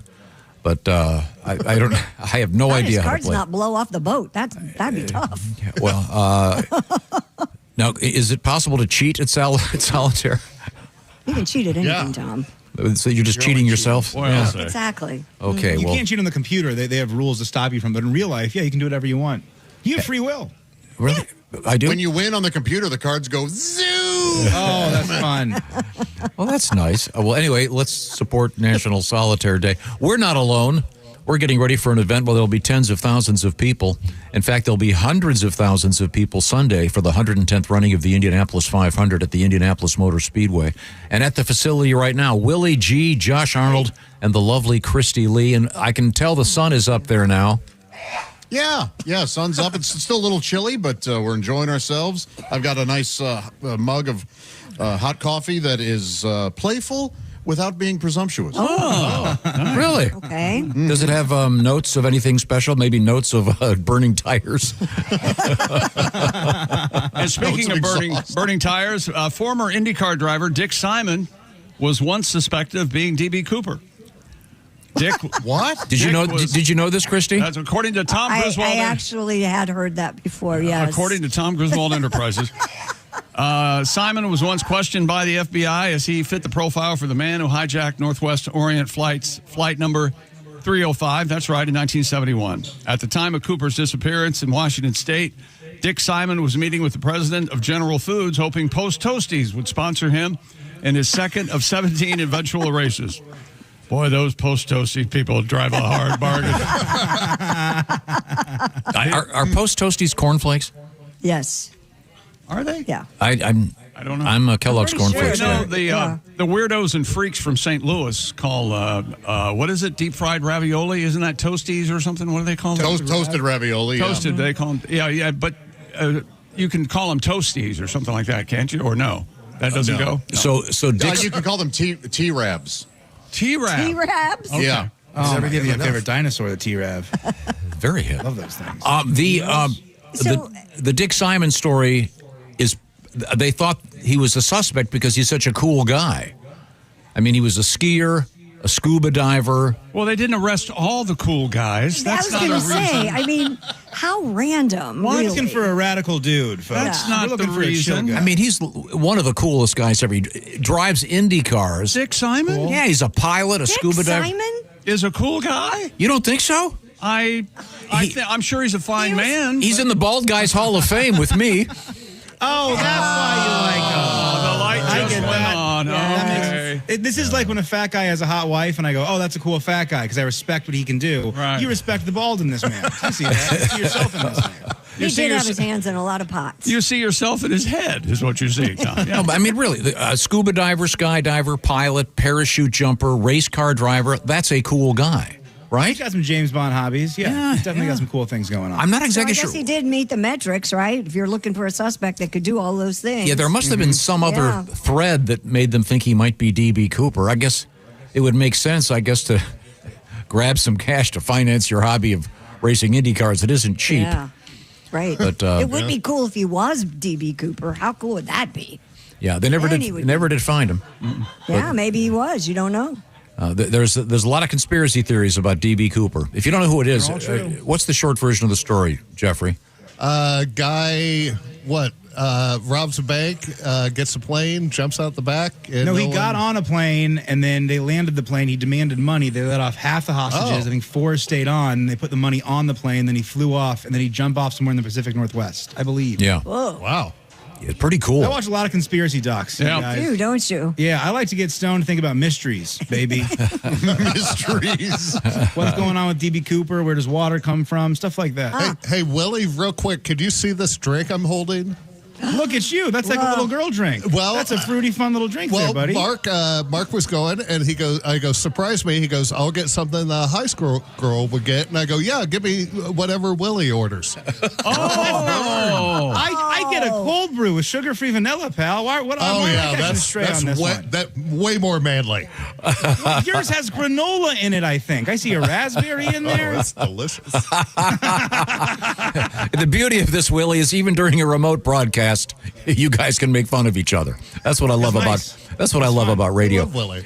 We are going to be doing a special edition of this show coming up on Sunday. It'll be available on YouTube, and it'll be available. You can link to it by going to bobandtom.com. A special edition of the program getting ready for the 110th running of the Indianapolis 500. Now, we were talking about the former race car driver Dick Simon, and the fact that he was questioned by the FBI. We're still on this, huh? They thought he might be D.B. Cooper. He is not Mr. Cooper. He's a very fine man. They both have the same first initial. Oh, yeah. Got that guy. Maybe that's how they found towels in the bathroom. Maybe that's how they... I believe this is a composition by our friend Jimmy Mad Dog Matus. I'm going to play just a little bit of this. Remember this song, Christy Lee? Oh, yeah. It was a trip because Dick Simon never finished particularly high in the Indy 500. No, he kind of became like a joke, maybe. And because a lot of places, for example, I am in a poll at my gym. I kicked in some cash. And you just draw out of a hat. Yeah. Right. I have the lady driver, Catherine Legg. Okay. The English woman. So, but I guess the good news is the first driver out, if you get your money back, I will not be winning the $1,000, I don't think. We'll see. Who did Hart pick? That's who I want to know. Yeah, my daughter won $1,000 in the last men's basketball pool. This is I'll play a little bit of this classic song about Mr. Simon, because in the office pool, you didn't necessarily want to pick him because in those days, it was thought he probably isn't going to win. Here we go.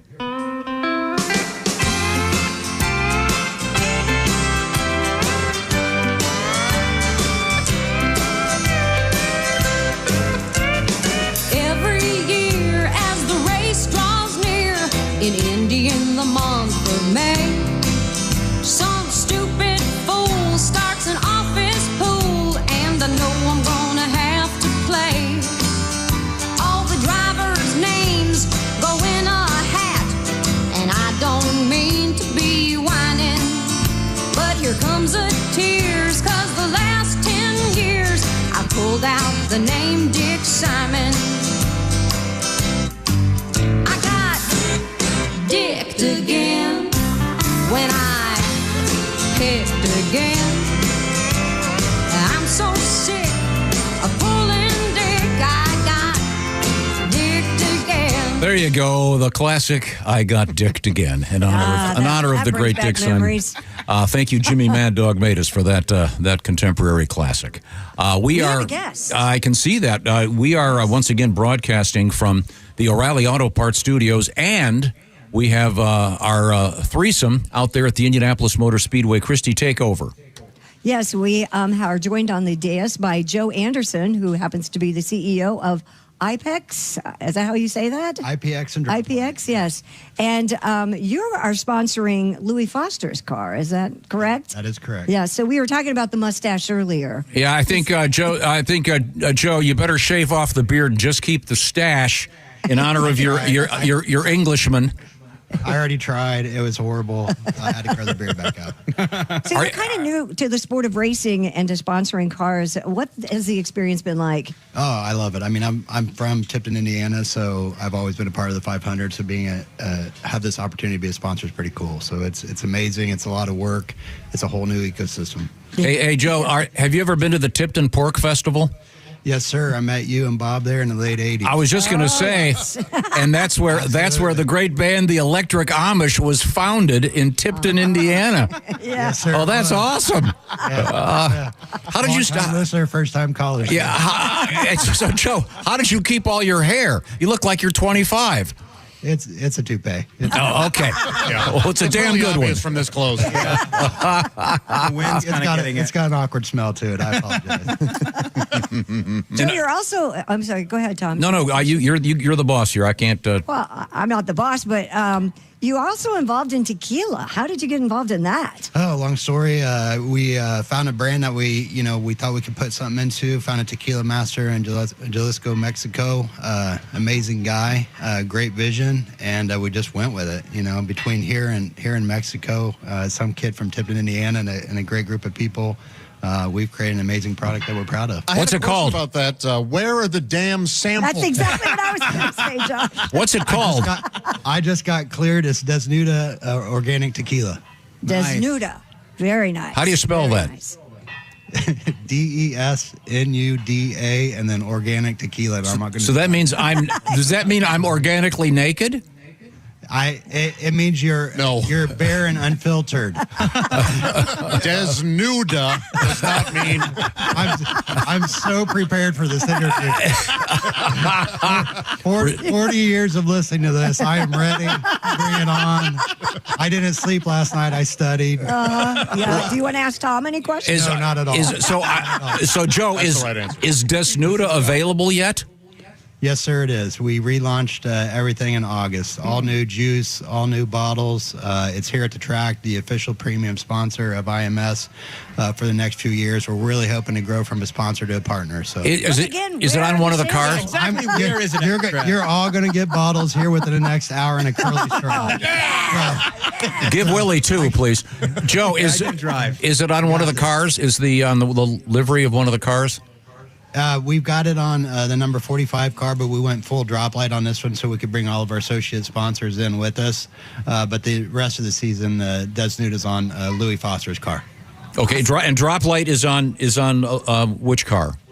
Number 45, Louis Foster. Okay, very good. We're speaking with Joe Anderson of Drop Light. Christy, take over. Droplight, you do a lot of different things, not just sponsor IndyCar. You've got your hands in a lot of things. Yeah, full venture studio. We started in the height of the whole pandemic thing when everyone was shut down, and we went like, let's focus on the underdogs. Again, I'm a grassroots guy. National small companies, and it's just really taken off. So we support watch companies, tequila companies, the American Legion, which we're proud of to be an amazing partner of the American Legion. There we go. It's a passion of mine. So yeah, we're in everything. Med device. It's been a fun few years. May I have $20?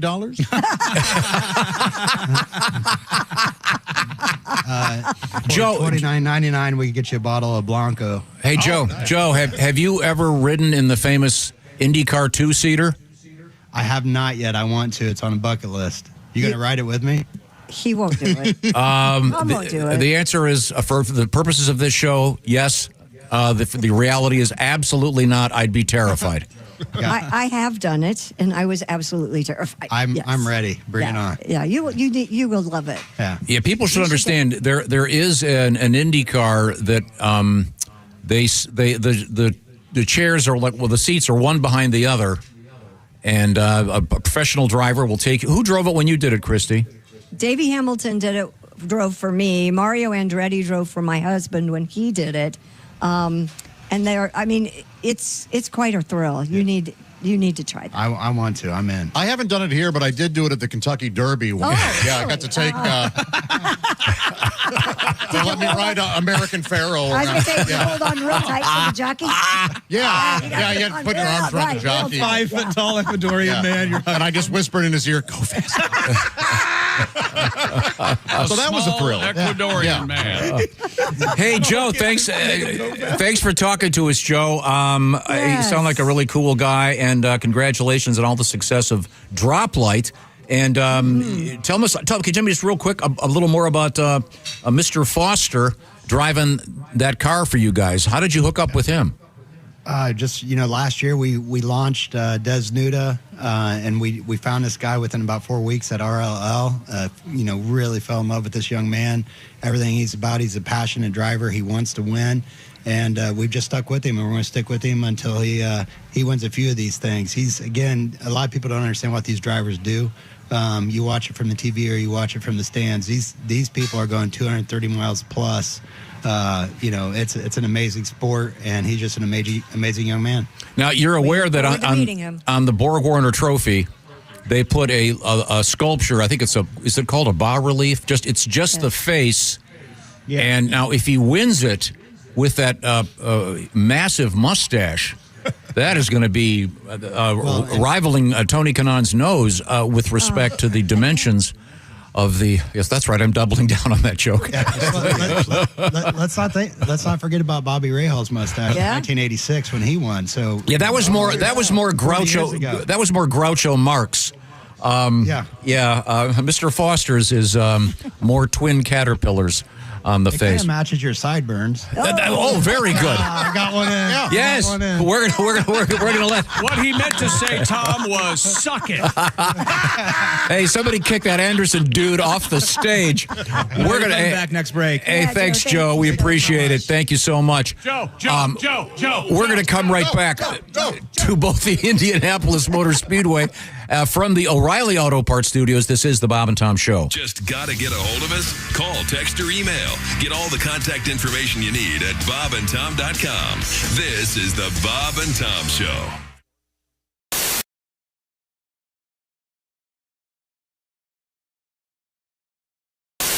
Hey!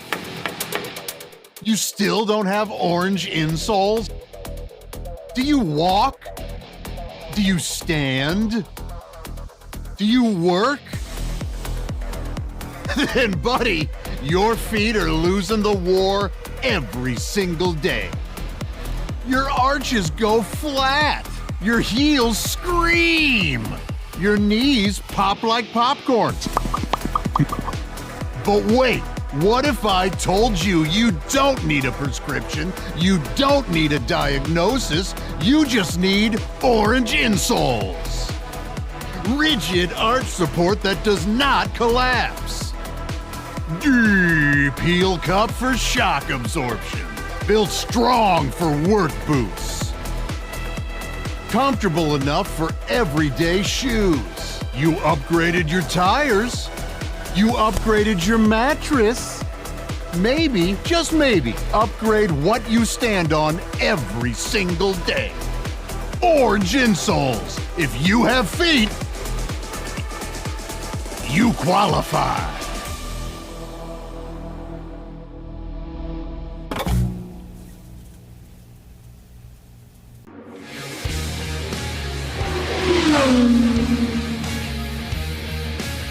And everything that makes it so great is all the traditions and all the things that go on. 1963, Tony Holman's out at Indianapolis Raceway Park, another track on the west side of Indianapolis. He sees this Scottish band, a bagpipe band with drums, walking around the grounds. He said, people are loving this. And he's thinking, I got all these guys from Europe and Great Britain and Scotland. How do I make them feel at home? So he invited this doctor who was heading up this bagpipes band. Why don't you come to the track? And so in 1963, 60 years ago, the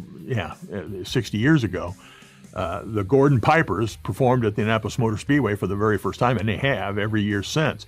And 4 Gordon Pipers always welcome the winner back into Victory Lane. And it's a tradition because that's congratulating the winners on keeping all 4 wheels on it for 500 miles.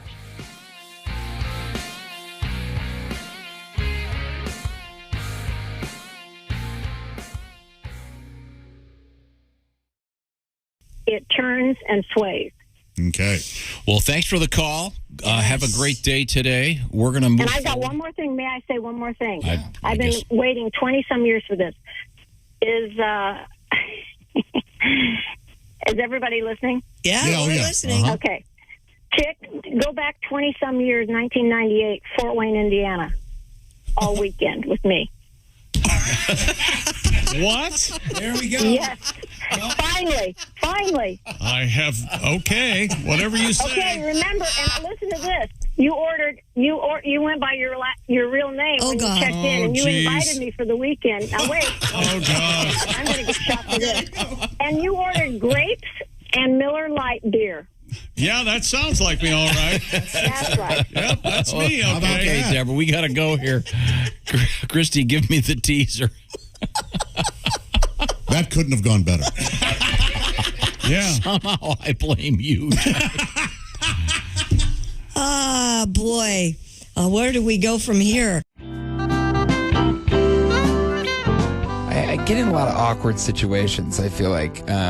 Recently in D.C., I threw up in the street, which isn't a big deal. That happens. I'm a pretty heavy drinker. But what was different about this time was as I was about to throw up, when you're just starting to come up, I made eye contact with a woman sitting outside of a Starbucks. Yeah. And then I held eye contact as I vomited. Oh. So it was just very awkward because she just saw me kind of look over at her and then go, And I mean, what's going on in her reality? You know, does She wants wants to to watch that. Did you get her number? I did not get her number. No I'm digits. afraid.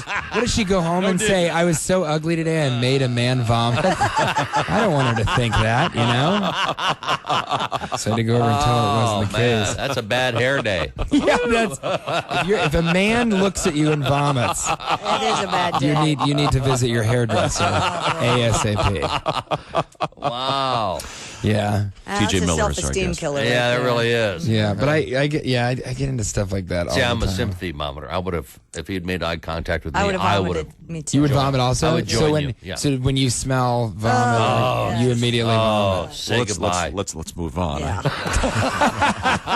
So far, we've covered soiling ourselves and vomiting in the studio. What next? All right, Yeah. let's go into pussy lesions. No. No, Bob, that's wrong in the script. It's not pronounced pussy. There you go. It's written that way. I know it looks that way on the page. You know, if you read that wrong at the audition, wow, that's a different movie. Yeah, Well, what's entirely. this, Mr. Abrams? I don't It's a much understand. closer to a Mr. Skin film. Yeah, I think so. I would say. Oh, Yeah. So. Now, were you a big drinker in college? Yeah, I in college, I think I drank a little bit more than I do now.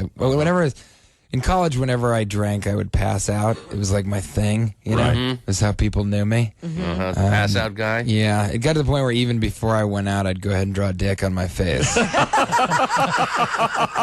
it was going to happen. It was going to eventually. happen. Your buddies were going to take care of it anyway. Yeah. Just take it right now. Oh boy, you know. Why wait? It really is something else. I'm not a fan of that. I'm not. Because first of all, what do they think? It's going to help me? You know, they think years from now I'm going to be saying, yeah, it got really bad. You know, I was just drinking all the time, passing out. And then one day I woke up, looked in the mirror, and I was like, TJ, get it together. I owe it all to Steve and his artistic ability to draw a ball sack on my forehead.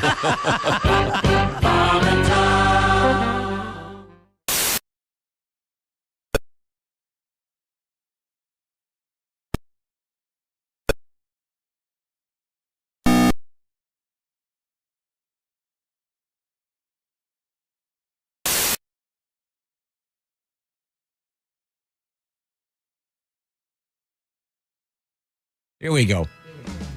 Welcome back to the Bob and Tom Show in the O'Reilly Auto Parts Studios and at the Indianapolis Motor Speedway. There's Christy Lee. Hey, indeed. There's Pat Godwin. Hi, Chick. There's Josh Arnold. Hi there. Hi, buddy. There's Jeff Hoskey. Yeah. He's here. There's Willie Griswold. My man. Indeed. There's Ace Cosby. Hello. And I'm Chick, and hello, Tom. Once again, we are doing a special edition of our program at the Indianapolis Motor Speedway. That's where you'll see Willie G, Josh, and Christy Lee. They're preparing for something called Carb Day. And it's Carburation Day. They used to back in the day. This is when they would get the carburetors all tweaked before the Indy 500. We had a visitor, a guy named Tim Allen. Back in the day, Tim Allen, a very fine actor, about to appear in Toy Story 5. At least his voice will be there. And Tim had some comments about Carb Day. Comedian Tim Allen has joined us. Fresh from Carb Day. Is that Carburation Day? Yeah, I've never heard Do they even use carburetors anymore? No, they do not. So it's Fuel Injection Day. It's Turbo Day. And Turbo Day. Yeah, that's what got it. And we're driving out there, and a chick, he goes, oftentimes, you hear this a lot. Yeah, oftentimes the technology they learn here at the race is translated into your family car. Uh-huh. And I went, yeah, right.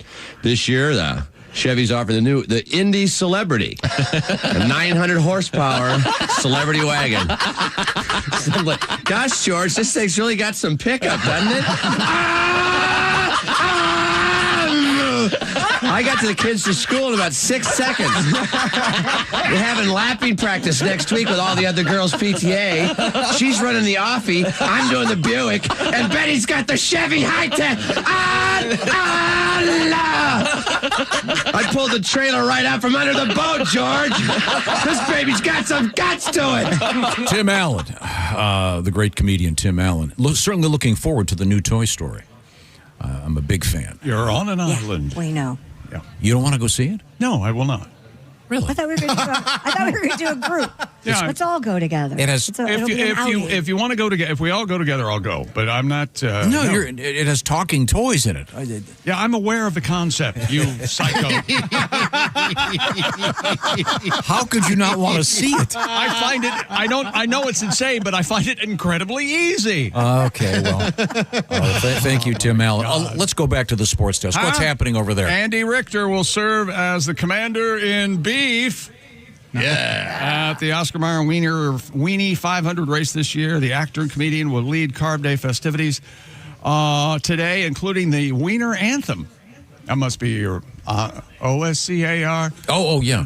Oh, yeah. Sure. Yeah. Let's see. Would they sing My Hot Dogs Have a First Name It's instead of My Bologna? OSCAR. Oh, say, can you eat 50 hot dogs? I guess that'd be disrespectful. Six Wiener Mobiles will race around the iconic 2.5-mile oval track to see who's the top dog. And, of course, those 6 Tom, Wiener you started singing that, and some guys here at the American Legion started cracking their knuckles.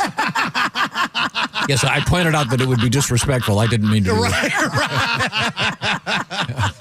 Maybe calling it the anthem was a mistake. The Wiener Mobiles are 6 different individually prepared Wiener Mobiles, and they're from different parts of the United States. From the Southeast, it's Slaw Dog. Oh. The Midwest, Shy Dog. Go, Willie. Chicago doesn't represent all the Midwest. Apparently so. Maybe for hot dogs. No way. Ketchup on hot dogs is fine. Yeah. And Chicago they're babies about it. You really got a thing about, it's like me in Dallas and you in Chicago. You know, let's crisscross. You kill somebody in Dallas, and I'll go to Chicago. I can kill somebody in Chicago. It's legal.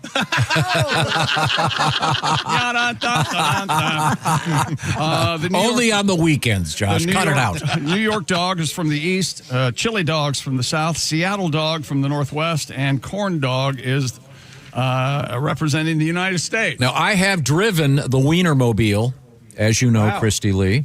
Yeah. The one I drove had an automatic transmission. The Corn Dog Mobile is harder to drive, Christy. It's a stick.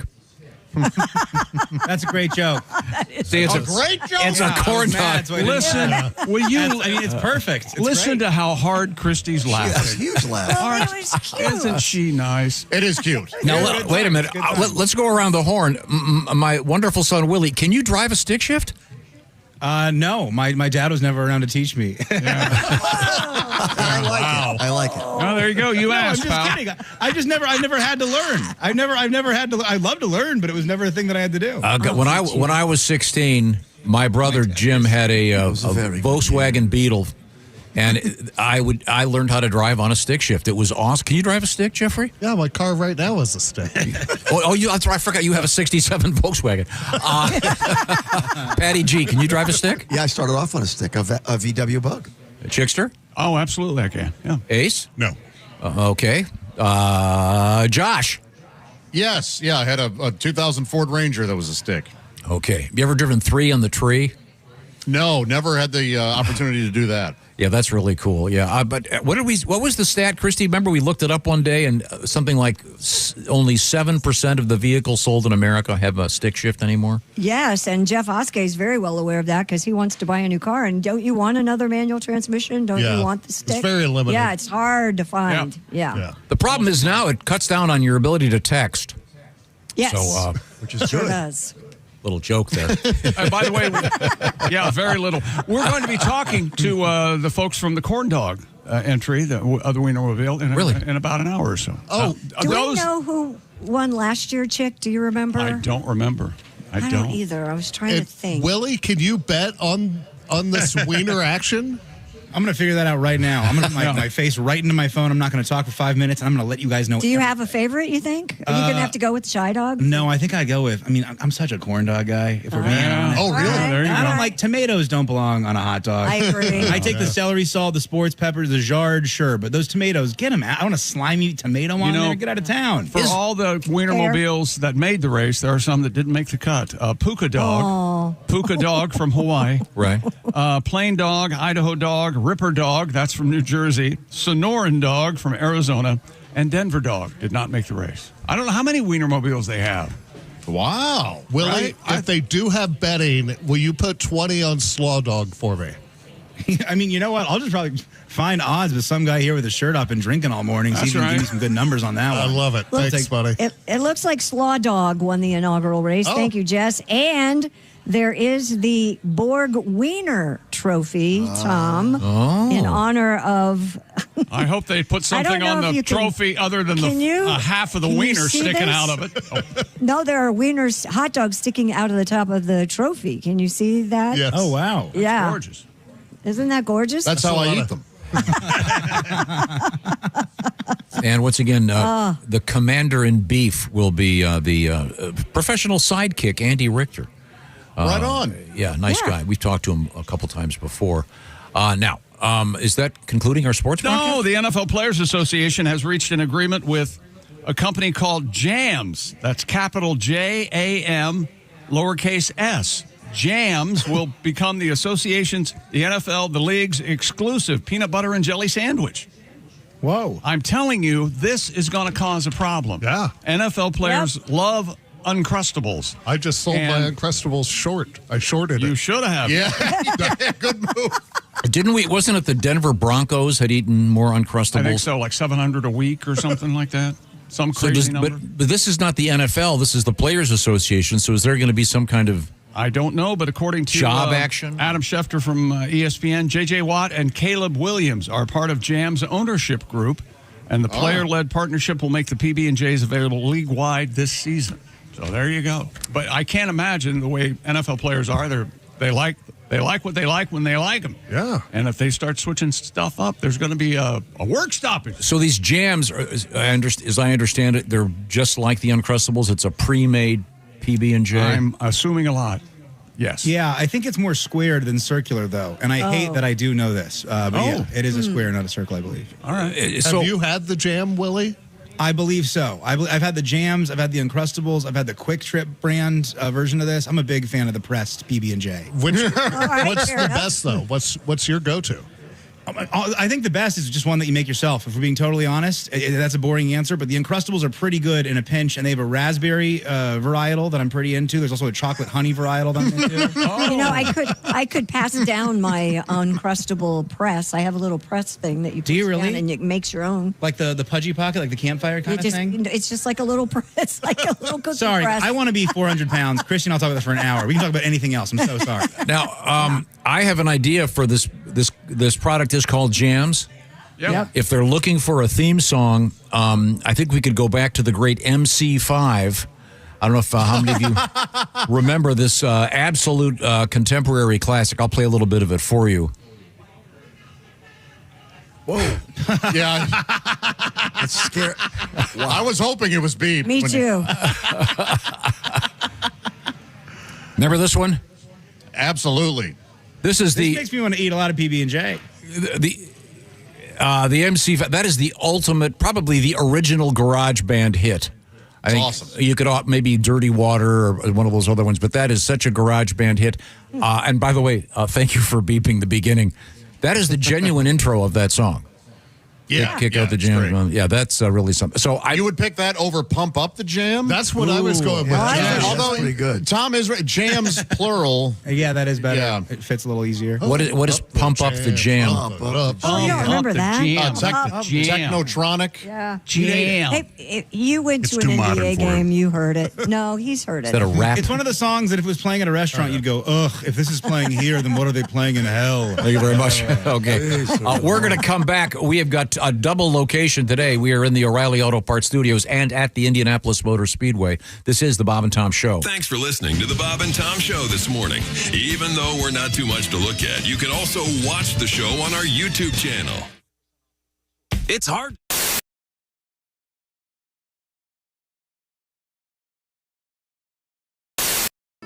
Well, the church burned down and no one knew what Pentecost Baptist was going to do. The brimstone got so dadgum hot it burned up a church bus in the parking lot.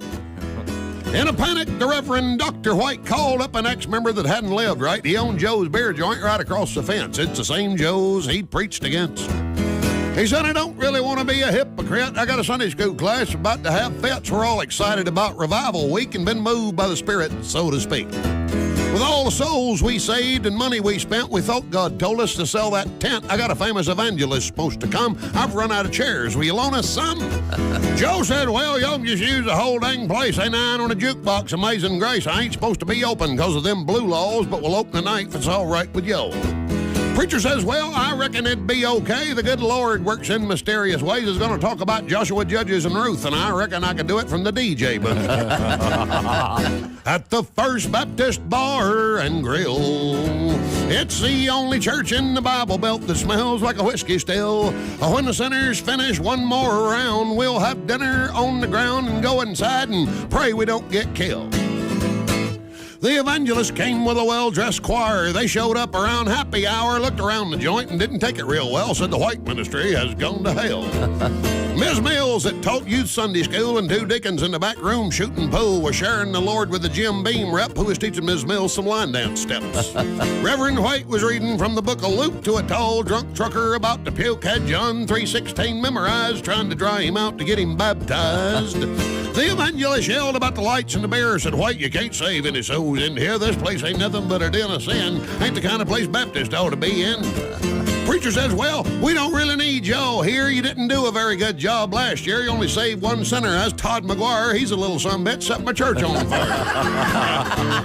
Joe's beer joint has done been revived. Only been here an hour and I done saved 5. Sure, it's got mirrors and a big dance floor, but I finally found the flock God called me for. They're at the First Baptist Bar and Grill. It's the only church in the Bible Belt that smells like a whiskey still. I'm trying to think, make sure I don't cuss in here, because usually in the show I do. Yeah. I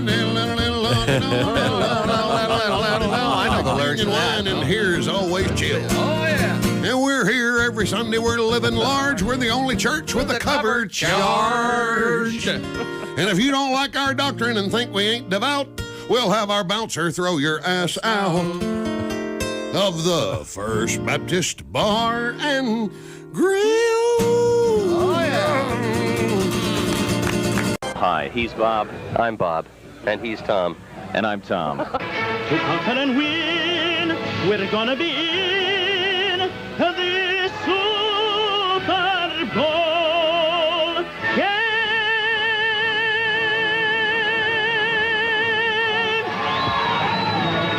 Incredible. Ladies and gentlemen, Q95 with Luciano Gaspacho. In praise of the Indianapolis Colts. In a great phrase. Phenomenal. Here's to a big Super Bowl win this next year. We hope that you get to sing the national anthem at the Indy 500 next year, Luciano. Big star like me, how are they going to refuse? Bob, a lot of celebrities were in town for the Indianapolis 500, which of course took place yesterday, including a guy from the National Association of Broadcasters who has honored us by stopping by our show this morning. Of course, I'm talking about Mr. Ralph Bonorama. Hey, guys. I just want to let you know that I really respect what you're doing here. I think it's a shame that more kids can't watch your show. It's on radio. Well, never mind, man. I wonder about the Hoosier Dome, they call it. Now, when the Colts moved here, they were considering changing their names to the Trojans. Then we were going to rename this place the Condome. This guy walks into a psychiatrist. Yeah. He says, I feel like I'm a dog. Really? Yeah. The psychiatrist says, how long have you felt this way? He says, ever since I was a puppy. Go by. All right, it's a Helium Monday, so we should do this properly. Okay. You ready to sing along with it? Mm-hmm. Oh, that feels good. Here we go. Ba-doom, ba-doom, bum, ba-doom, bum, bum, ba-doom. It's Helium Monday. That's right. The high point of your week's arrived. Oh, yeah. It's Helium Monday with Bob and Tom. That's us, Bob and Tom. And by golly, is it by God, you can listen to In Minot. You can. To KIZZ FM. Kiz. Lucky that doesn't start with a J. Stop it. That'd be one hell of a radio station. Stop it. We'll be coming right back.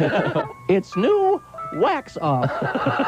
Remove old wax and give your car a high gloss shine with wax off. Just jerk off the top and spray a smidgen on your vehicle and apply with vigorous up and down motions. Dr. Ruth, he kept undressing me with his eyes. Mm-hmm. Dr. Ruth, can I get pregnant when a man undresses me with his eyes? Only if he's cockeyed.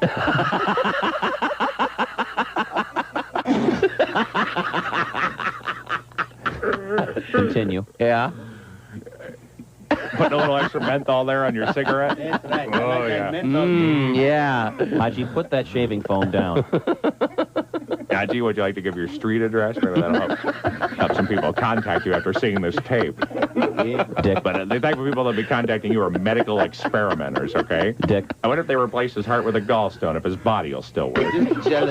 This portion of our show is brought to you by Walenda Brothers Coffee. Good to the last drop.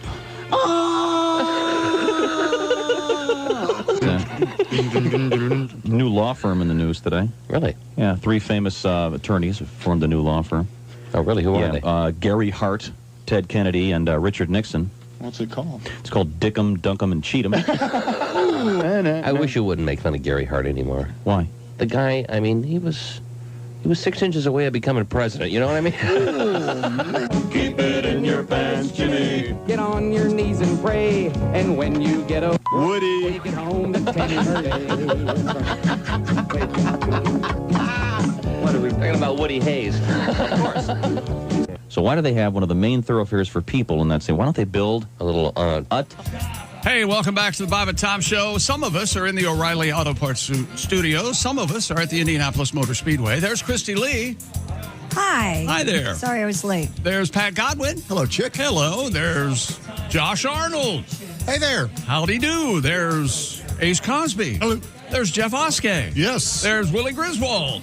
Hey. All right. I'm Chick, and hello, Tom. And it sounds like activity is increasing there at the Speedway. We're coming to you from 2 locations here. We're in the O'Reilly Auto Parts studios and at the Indianapolis Motor Speedway, getting ready for the 110th running of the Indianapolis 500. On the dais at the Speedway, it's Christy Lee, Josh Arnold, and Willie G. Sounds like Magic Mike's on stage there, and they're looking for some lawbreakers out there tonight. We have the carnival barker. All right. Step right up. I'll crawl on my belly like a reptile to sell you. Fill in the blank. Now, the Indianapolis 500 is considered to be the largest single sporting event in the world. An estimated 350,000 fans on site. And it is a grandstand sellout for Sunday's 110th running of the Indianapolis 500.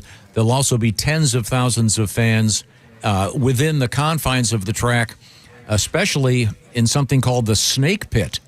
And the Snake Pit is now more or less in turn 4. Back in the day, it was in turn 1. And, of course, herpetologists. The things I've seen. Herpetologists in the know that that's the largest gathering also of snakes. I see. For anyone. That's right. Sporting event. You got everything. Pythons, diamondbacks, copperheads. Okay, water moccasins. Oh, yeah. And there's a huge stage in the Snake Pit area, and there'll be a special 5 famous DJs will be playing during the race. Can you name any of them? Yeah, there's Pussman, Fambot, and you know what? I think Crackface. I know Josh agrees with me on this, and maybe Willie can jump in. We always go to see Pussman. That's all. Yeah, I will not have you. Yeah. And who else did you mention? Butt Fam, I think. He's good. Well, you don't want to miss very the Sunday show as well, because they play the weird stuff on Sunday. Yeah. Stuff off the record. And as I mentioned before, Connor Daly. Pissed his pants. Well, no, that's true. Connor Daly will before he gets in his car, he will go to the stage at the Snake Pit. Sure. And he's a man of the people. He tries to get everybody, the DJs, to sign his helmet.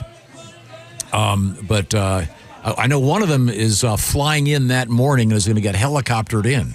That's how busy these guys are. That must be Pussman. I think it's Pussman. I'm not sure. I don't know who it is. Yeah. By the way, I can't wait to see that Pusscopter just come right down. Yes, sir. He comes out of those Pussman curtains. Comes right out. There's Pussman, the fans say. That may not be the name of the guy. But I mentioned this earlier. Connor Daly last year announced that he had actually peed into his uniform, his racing suit, I should say, while in the car. And he honest to God, he had a deal with the Depends people. He did some commercial stuff for them. information at Depend. And there's no S now on Depends. Right. What? There's not? You only need one. It's Depend. Yeah. No. Yeah. When did they change it? I don't know. If I go buy a year ago. If I go buy a box of Depends, it'll say Depend. It says Depend. I don't believe. Unless you buy two. And Deion Sanders. Then you have No, two it's not Depends. gonna put an S on it because you're buying What two now? boxes of it. Deion Sanders is a spokesman too. Deion Sanders is a spokesman for. No kidding. He had bladder cancer.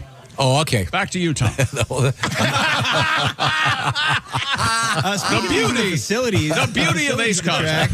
I got to use the facilities this morning to use the restroom. And you guys, I got to use a trough. One of my favorite things in life to use. I got to use one totally alone. I felt like a king. That's a special moment using the trough alone. First time this ever happened to you? Yeah, because it's always like you and 10 other guys and you get anxious. But using it alone, you feel special, dude. Ah. That was a That was a urinal?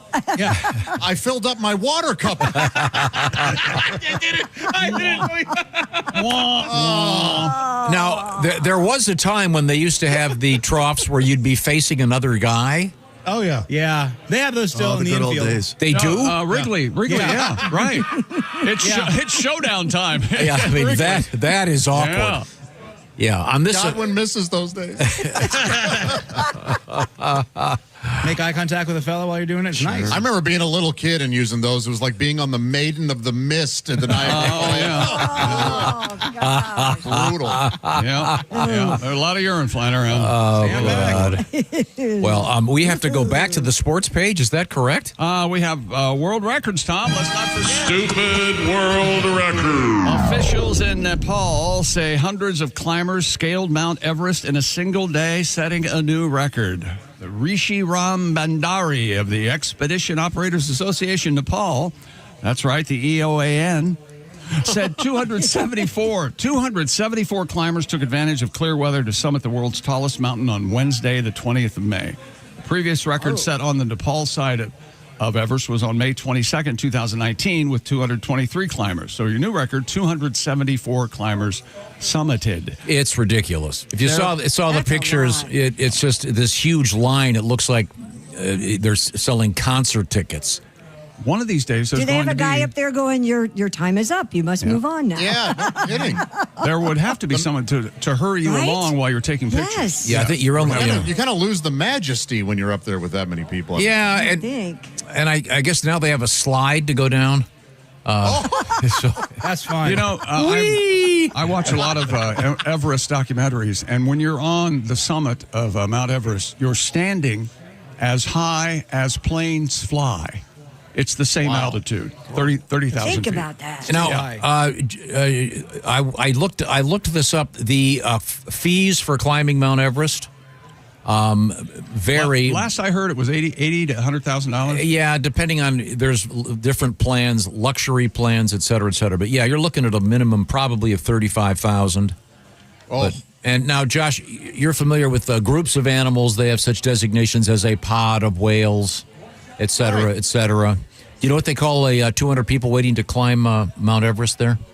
No. That's a hubris of climbers, is what that's termed. This has become ridiculous. It is, and by the way, read the book Into Thin Air. Into Thin Air by John Krakauer. And apparently the situation in which there are certain ice formations that can just fall at any given time. I guess it's real. The Khumbu Ice Falls? Apparently it's a real hairy situation this year. But the majesty of doing it has really gone away. You know, there's going to have to be a restaurant up there on the summit at some point. Really? What do you think? You're going to There's feed a Starbucks halfway through. Grab some egg bites and a cold brew. Sure. For your journey. But on the summit at 30,000 feet, it'd be a restaurant. But what would it be like? Good food, but there's no atmosphere.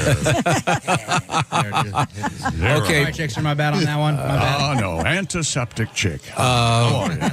It costs the typical climber several $1,000s for supplemental oxygen. A few other costs include your Sherpas. You've got to pay, and then it's luxury VIP expeditions to the top of Everest run about $300,000. Well, you What do you get what tip you a pay Sherpa? for. Yeah. I don't tip the Sherpas. You don't?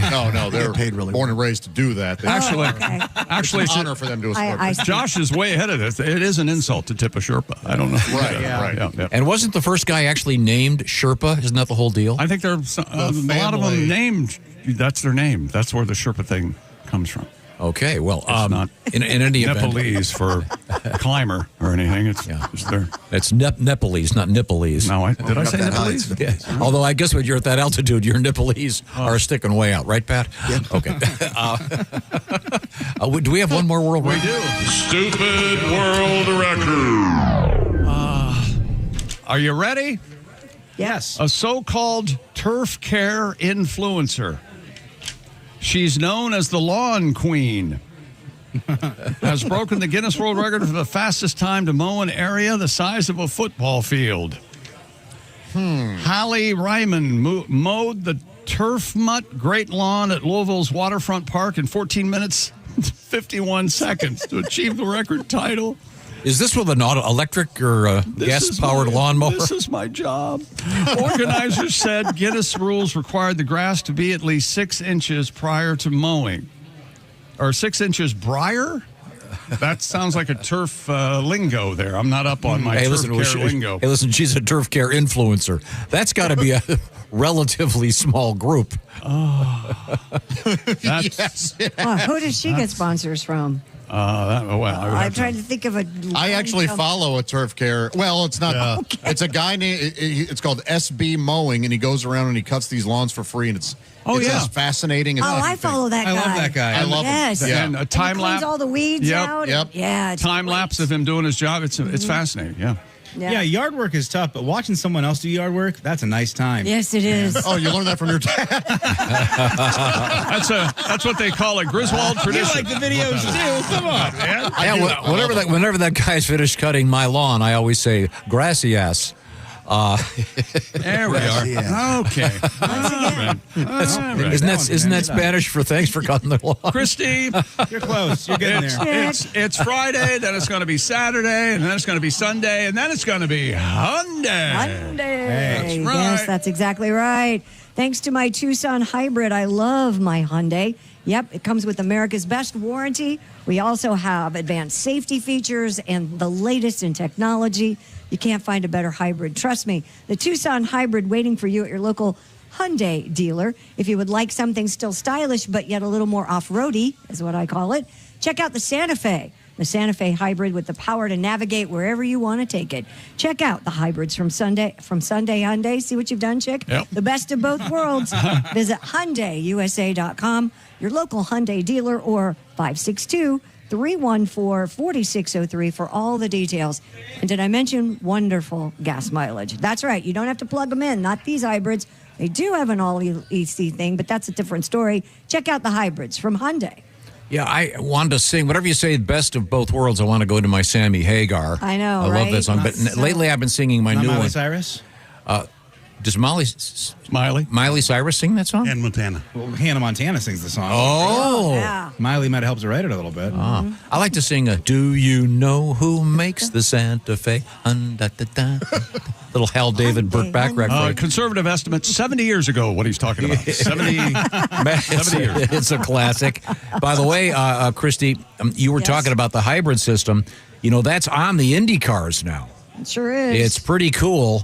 And we were talking about it yesterday with some of the drivers, and we're going to be posting those interviews on our social media platforms. We talked to some of the great drivers getting ready for the 110th running of the Indianapolis 500, including a guy who's won it 4 times, Helio Castroneves. He's also the guy that won Dancing with the Stars, and he's a great guy. Can you imagine if he won it again? He'd be the first person ever to win 5. First person ever. Yeah. Now, we're going to get back to more action, including a chat with a couple of guys that have won the Indianapolis 500. Also, we're going to talk with the Oscar Mayer Hot Doggers, because there's going to be a special event today that'll be the Wiener Mobile race. And apparently you can lay serious cash on this. Am I correct in saying that? Is that right, Willie? I cannot find any lines online, but we will check with the locals, see if any cool guys with their shirts off want to bet with old Will. Okay, very good. Very good. We are in the O'Reilly Auto Parts Studios and at the Indianapolis Motor Speedway. This is the Bob and Tom Show.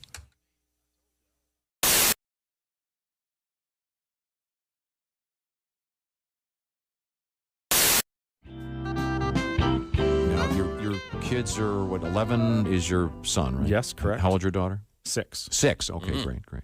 Yeah, she still gets away with stuff, probably. 6 years old. She's so funny that I just refuse to punish her for anything. Right. She came up from kindergarten one day and she goes, Dad, Stacy and I were playing catch and she hit me right in the balls.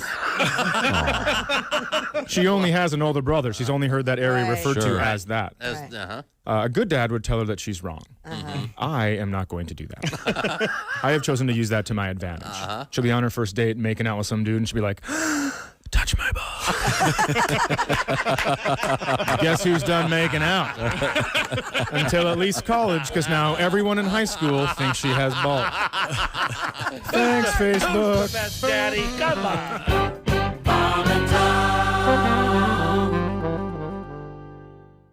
It turns and sways. Okay. Well, thanks for the call. Have a great day today. We're going to move And I've got forward. one more thing. May I say one more thing? I I've been guess. waiting 20-some years for this. Is everybody listening? Yeah, we're listening. Okay. Chick, go back 20-some years, 1998, Fort Wayne, Indiana, all weekend with me. What? There we go. Yes.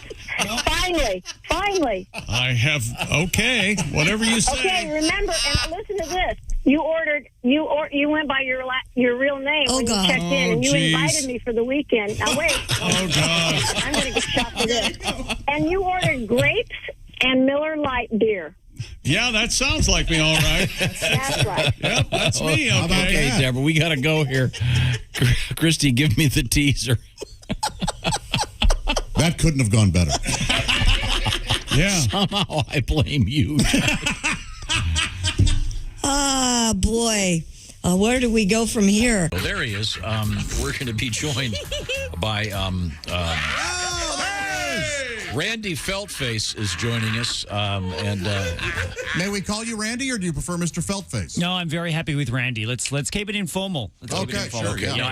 Mr. Feltface. Randy Feltface. I detect a slight accent. Where are you from? I'm from Australia. I'm from all the way on the other side of the planet. I see. Yes. It's so exciting to be here, though. Look at this beautiful studio set up you've got. Isn't it something? It's very nice. It's fantastic. Thanks for dressing up. Wearing a tie. You look good. Thank you. Yeah. I thought I'd wear my little vest this morning. Am I looking at you, by the way? I have no idea. Yes, Great. I've got you. I got you. Fantastic. Very dapper. All right. Yes. Thank you. Thank you. Randy Feltface is a touring comedian. Do you mind if I ask some personal questions? Please go right ahead. This is what I'm here for. I'm here for a scoop. Are you a single man? I am a single man. Yeah, very difficult to have relationships on the road. I am constantly on the road. I tour all year round. So my only meaningful relationships are with the people who work in the Delta Sky Lounge at LaGuardia Airport. They are. That is a nice one. That is pretty much all I got going on, my friends. Do you use the dating apps?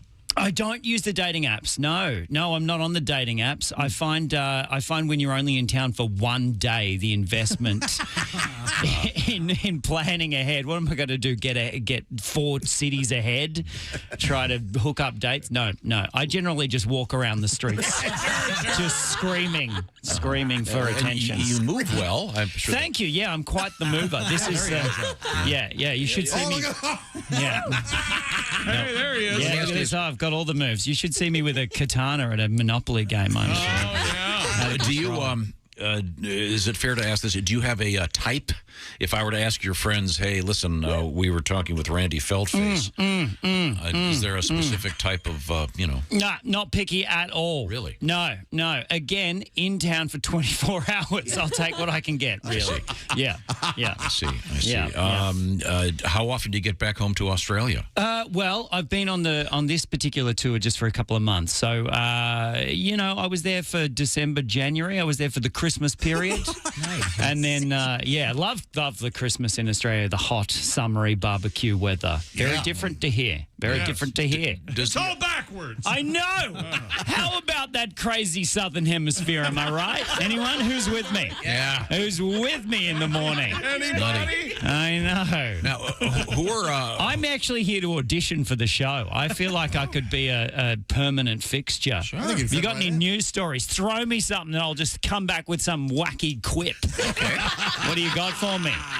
We'll call on Miss Jessica. You got a news story? What do you got, Jessica? Come on. Don't let me down. Officials in New Mexico announced that the state produced more than 53,000 tons of chili during the last growing season. Wow. Meanwhile, New Mexico's governor signed legislation that established the sweet smell of green chili roasting in the fall as the state's official aroma. Oh, roasted green chilies. So You have official aromas? Apparently. State aromas. Okay, call in on WXFTP. We're getting calls on, what radio station is this? What's the call sign? Very many. Just keep going. Oh, there's too many. Oh, it's syndicated. I've already failed the audition. Call in with your favorite state aromas. Come on, that's got to be a call in waiting to happen. What is there a national aroma in Australia? White squirrels. Oh, how about that? Yeah. Who knew? Yeah. Welcome back to the Bob and Tom Show in the O'Reilly Auto Parts Studio and at the Indianapolis Motor Speedway. There's Christy Lee. Hey. There's Pat Godwin. Hey, Chick. Josh Arnold. Hi. Ace Cosby. Hey. Jeff Oskey. Yes. Willie Griswold. Hey. I'm Chick. Hello, Tom. I got a new idea, Christy, for a new weather thing. All right, what's that? I was just noticing how great your hair looks. Thank you. And I know that at least the women I know, they'll often say things like that their hair, the look of it depends on the humidity and the weather, et cetera, et cetera. Would that be a nice ancillary piece to every weather forecast? What kind I could do that. I could do a frizz warning, sure. A frizz warning? Yes, a frizz warning. Because when it's humid, your hair frizzes up. It gets curlier, yeah. Oh, your hair not might. Not my hair, but okay. Other people. Yeah. It's a frizz warning. Yeah, that'd be fun. It's not humid out here. It's kind of chilly, actually. Yeah. Not as cold as it was last year. No, it's no, way better than that. Way better. Now, the 110th running of the Indianapolis 500 coming up on Sunday. If you can't be there, if you can't be one of the 300,000 plus people, it will be broadcast on Fox Sports. They'll be doing a great job. They've got cameras everywhere, and it looks like it'll be pretty fast because it may be cloudy with relatively low temperatures, which makes a difference. Is that right, Christy? Partly cloudy, which means we'll see some sun and a high of 74. To me, that's perfect race weather, I would think. As a driver, I think they like it a little more cloudy, but we can talk to some of those guys later. I have to do this right now. You need to hit the pop-up shop because the Q95 Bob and Tom shirt is everywhere right now. It's amazing, Tom. Well, How many people? They sold out, so we've done it. We've done a second run. We have some other cool new stuff for a variety of things. Thanks for mentioning that, Christy. Bob and Tom fans. As usual, really impressive. I always forget to do what I'm supposed to do in the radio. That's okay. There's a lot going on here right now. We're in the fan midway. If you're looking for us and you're trying to find out where Josh and Willie and I are, it is filling up, right, guys? Heck yeah. We're throngs of people adoring us. Yeah. And I'm honestly getting a little tired of being ogled by the female patrons. But it is the price of being handsome. Yes, it is. Maybe take your shirt off. See what happens. I was already in the snake pit doing that, and I was quickly. They threw a trash bag over me. No, they didn't. They said Josh looks so good. We're replacing the naked man on the Berg Warner statue with Josh naked on top of the statue. He looks nice. He looks free in the wind. Yeah, we did learn that this morning. The famous Borg Warner Trophy. Sir, that's got to be one of the most famous trophies in sports. Sure. It's certainly one of the oldest. Stanley Cup. Yeah, the Vince Lombardi. Stanley Cup. The Lombardi Borg Trophy. Warner. The Lombardi Trophy isn't nearly that old, though. No, gosh, no. Stanley Cup's the oldest, I would think. Yeah, right? America's Cup, the sailing trophy. They've been playing hockey since 1870 or some crazy number. And then Wimbledon's, but it's certainly one of the classics. And we learned earlier today that I'm a plate guy, though. I like plates. I do not like the plates. I know. That's why I said that. You hate the plates. Yeah, he hates the plates. No, I want a trophy. A Wimbledon, they get a plate. Yeah, that's no good. Yeah, okay. At the French Open, they get an ashtray. Isn't that nice? Because they smoke a lot. That's this weekend. Isn't it? That starts this weekend, right? Is it this weekend? July 4th, really? I thought. On the clay? Oh, I thought it was this weekend. Okay. Yeah, maybe the next week, maybe. Now, the big event this weekend, of course, is the Indy 500. We're going to get a couple of former winners, I understand, to talk to. Yeah, as long as they get their pictures taken quickly. Oh, okay. Well, then. That's another story. All right. Well, that's fine. But when did the Borg Warner Trophy actually begin? Do you guys remember? 110 years. Because they got a little trophy. I've been over at the museum, and it seems like They started out smaller, like the big trophy. I'm trying to figure that out. If you're a winner, 1936 is when it was unveiled. That's exactly what I was going to say. They give you a mini one. Yes. And you'll recall it has the faces of each winner in 3D. They're sculpted and added to it, but the winner gets a smaller one without and then they get their face at the bottom on a little plaque. Oh, that's cool. Yeah. So, do you know who won in 1936, Tom? Who won the first Borg Warner, actually? Gomer Flintstone. He came in third that year. Oh, sorry. Amazing. I don't know who won in 36. Louis Meyer won the first Borg Warner. Yeah. There you go, the famous Louis Meyer.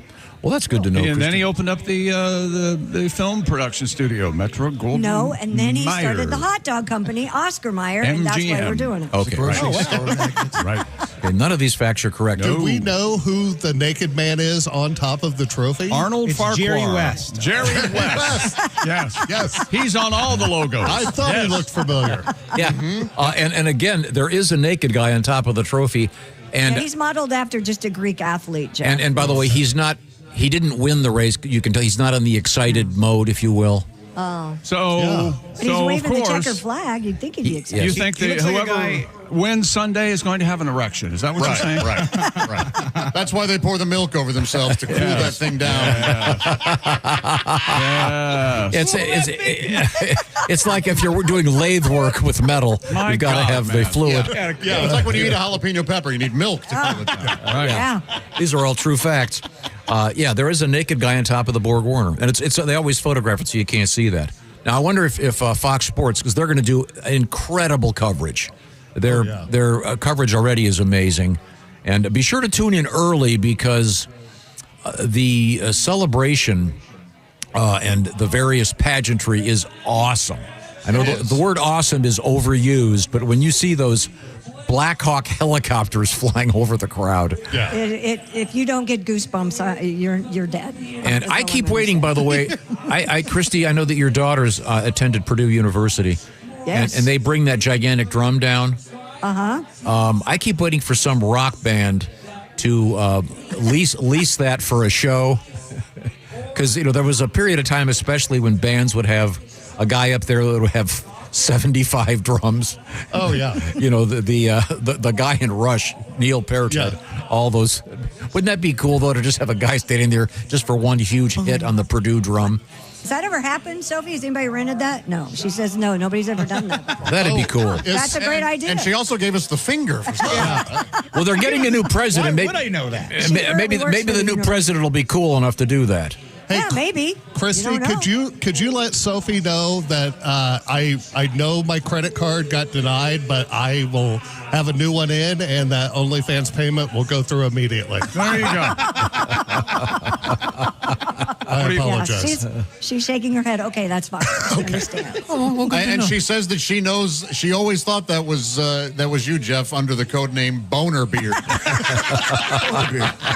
There you go. So right through me. Now, we're going to let Christy Lee do her job. Do you have a couple of news stories for us, Christy? Well, what do you want to talk about? You want to talk about those stories that or the words that are most misspelled? We could do that. America's most. We're going to learn you, people. Listen up. America's most misspelled words, according to an analysis conducted by unscrambler.com. Can I guess? Top 10. Can I guess? Okay, guess one, and I'll tell you. My worst one is restaurant. Restaurant is mine, too. That's funny you bring it up. Not in the top 10, Jeff. Really? No.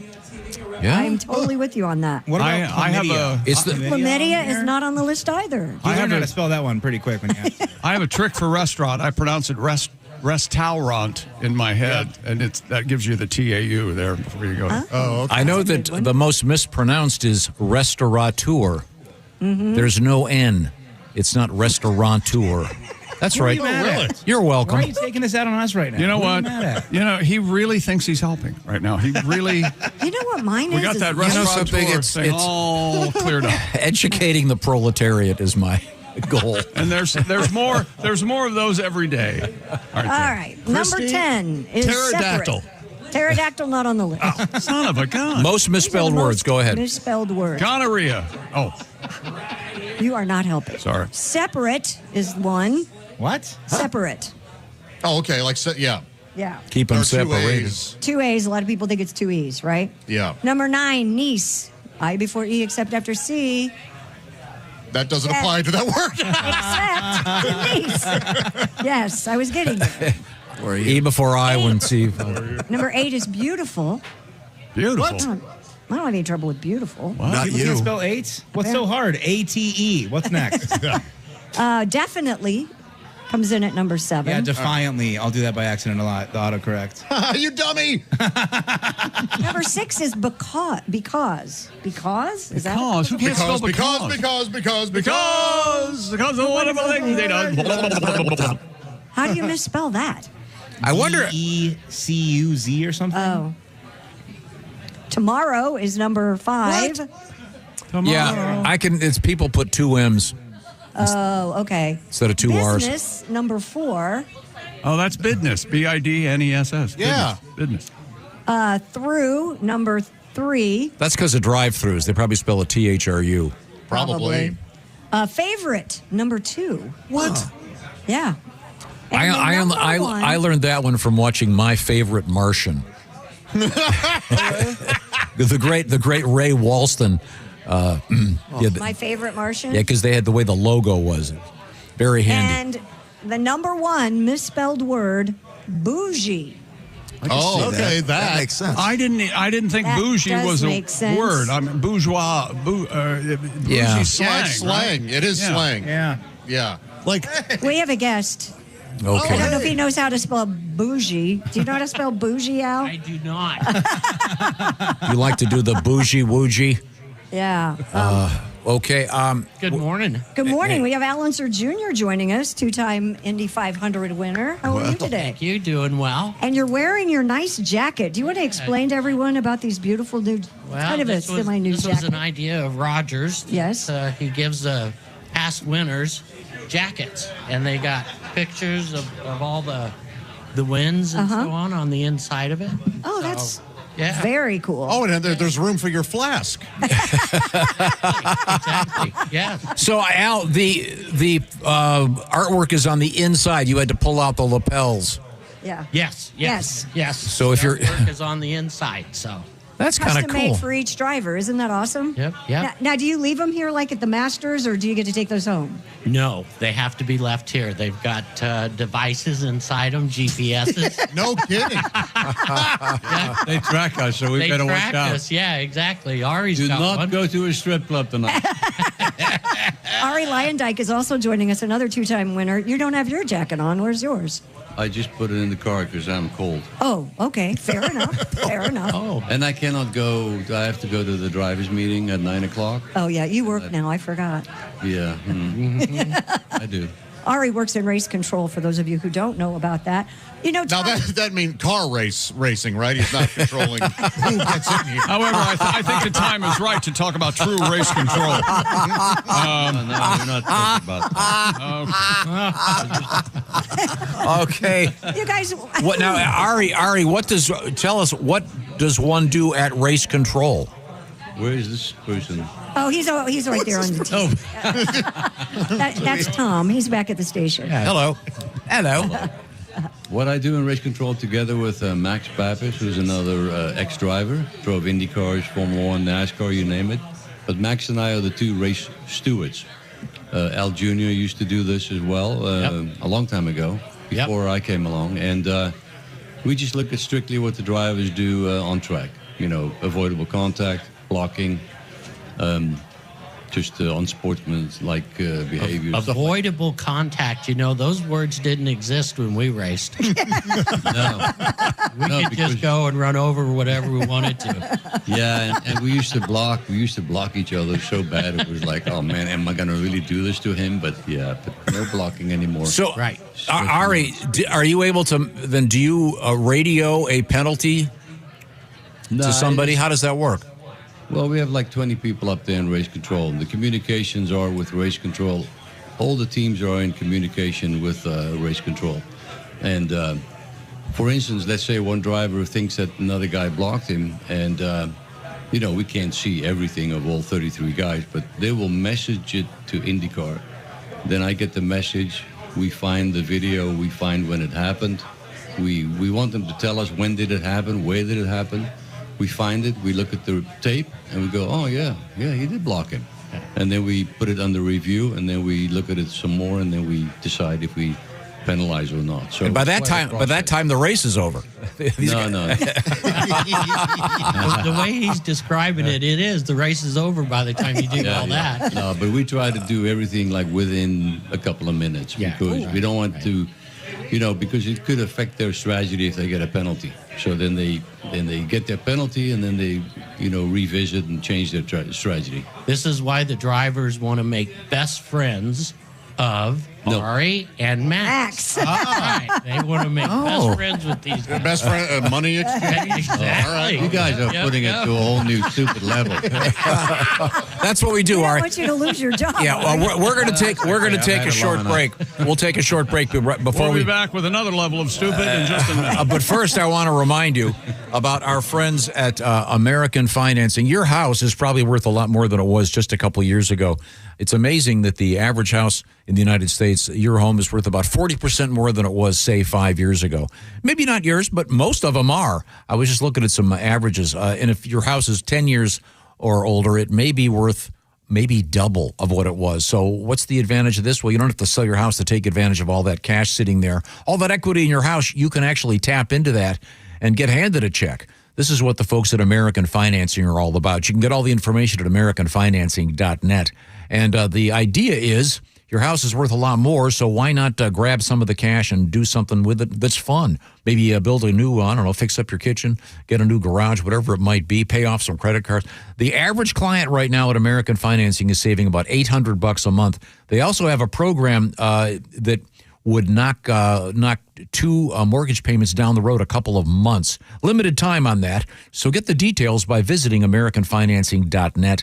And by the way, no pressure. In about 10 minutes, they can tell you if this program might actually work for you to reset your finances and claim some of that cash that's sitting in the value of your property. Salary-based consultants, no pressure. Like I said, about 10 minutes when you speak to them. And you can call them at 866-889-2611 or just go to AmericanFinancing.net. Do me a favor and put /Bob and Tom so they know that we sent you. That's AmericanFinancing.net. NMLS 182334. NMLSConsumerAccess.org. APR for rates in the 5s start at 6.327% for well-qualified borrowers. Call 866-889-2611 for details about credit costs and terms. Visit AmericanFinancing.net/Bob and Tom. Average savings based on borrowers who save over $200. Want to share a letter or comment? Our email is bobandtom@bobandtom.com.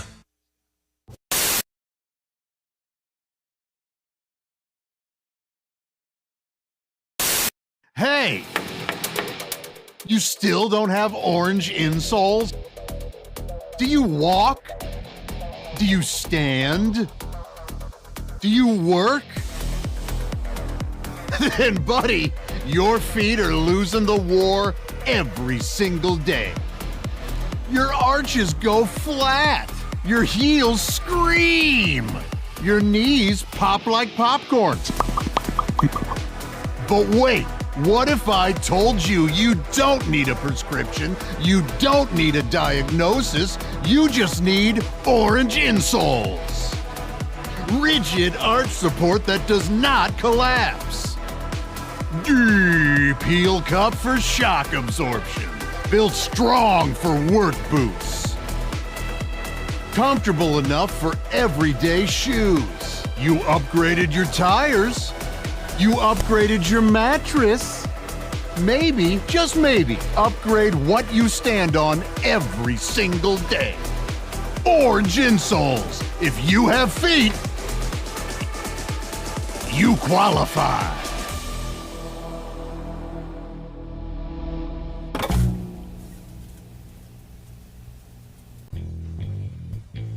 A look at their car is perhaps the best way to introduce the uninitiated to WFBQ Radio's morning team, Bob and Tom.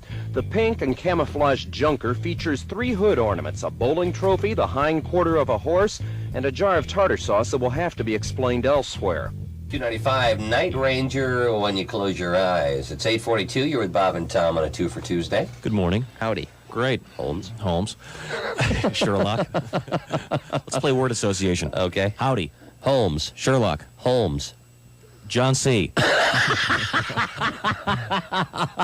You're with Bob and Tom. Holmes. The human tripod. I see. Okay, I'm sorry, Bob. That's all right. From 6 a.m. and for the next 4 hours, Bob Kavoyan and Tom Griswold fill the airwaves with jokes and pranks that range from silly to hilarious and from bawdy to sick. Why is sex like air? Why is sex like air? I give up, Bob. Because it's no big thing unless you're not getting it. They deliver a National Lampoon sort of humor that leaves the audience laughing while wondering how Q95 can broadcast some of the things they say. Half the joke is in your mind. The joke isn't stated outright. The person has to put something into it to get something out of it. Yeah, they're fun and people like them. People enjoy them. They laugh at them. And there's an alternative. You can always change the channel. But people aren't. After 2 years on the air, Bob and Tom have taken Q95's morning show to the top of the volatile morning FM ratings. WFBQ is the third radio station the zany team has worked for. After 6 years together, they've got the routine down pat. Bob runs the audio control board, plays straight man, and provides the program's famous laugh. Amateur phylactics. Amazing concept, I think, and I think it's going to Tom sits in a mound of notes and papers to provide the program's often quoted jokes and many of its voices. Oh, hello, Mohandas. Hello, Bob. How are you? Oh, I am fine today. Hello, Tom. Hi, Mohandas. You look very good today. Thank you so much, Mohandas. Much of their banter is off the cuff, with an occasionally rehearsed punchline off mic during a song. Only if it makes you late for the ceremony. She's controversial. She's provocative. She's the famous sex therapist, Dr. Ruth Weisboner. Good morning, Dr. Ruth. Good morning, Tom. Good morning, Bob. Good morning, Dr. Ruth. Their regular spoof on Dr. Ruth Westheimer features some of their more risque humor. Is it wrong to have sex before you're married? Is it wrong to have sex before you're married? Well, no, as long as you're not late for the wedding. Bob and Tom's task of filling 20 hours of airtime every week is made easier by several regular characters phoned in by people around town. Nightclub owner Sonny is a favorite. Great approach. How are things going on at the track? I know you're running the mystery flesh tent this year. Everything is going just fine, Dow. I bred that baby up, throw it in some shortening, and serve it up. It's the mystery flesh tent, Dow. It's located, of course, in turn 1. It's right there in turn 1 where people seem to be the most hungry and the least discriminating. Other characters are voiced by regular visitors to the studio. Ladies and gentlemen, the President of the United States. Tiger Don Bardo. Good morning, Bob. Good morning, Tom. Good morning, Your Highness. Q95 midday personality Jay Baker voices the spoof on Richard Nixon. Now, do you remember Ronald Reagan visiting the German cemetery over the weekend? Oh, that's right, yes. The media referred to it as the Nazi cemetery. You know, I was the one that put him up to that. I see. I said, babes, this is going to be so beautiful for your career. Trust me on this one. I told him, I said, when I was a young boy, I heard the phrase, the only good Nazi is a dead Nazi. I said, Ronnie, you can't miss a whole field full of dead Nazis. You slide over there, you put the wreath down, the wreath, and you're cruising. Bob and Tom say they get very few complaints from listeners as they poke fun at every special interest group imaginable, and station management has left them unrestrained on the limits of their humor. After 2 years, the result has been high ratings, a devoted following, and 2 happily transplanted Hoosiers who say they just might stay to grow old and gray on Q95. Could be. It's very possible. In fact, it's already started. Bob's getting gray. Yeah. Tom's getting old. Yeah. This is Greg Todd, Channel 6 News. Oh, I feel so much better now. You know, Bob. Yes. I don't want to say that most of the women that you go out with have questionable morals or anything, but last night. Hello, my name is Alexa. Are you looking for Bob and Tom Radio? Well, it's on me. Just say, Alexa, play Bob and Tom Radio on TuneIn.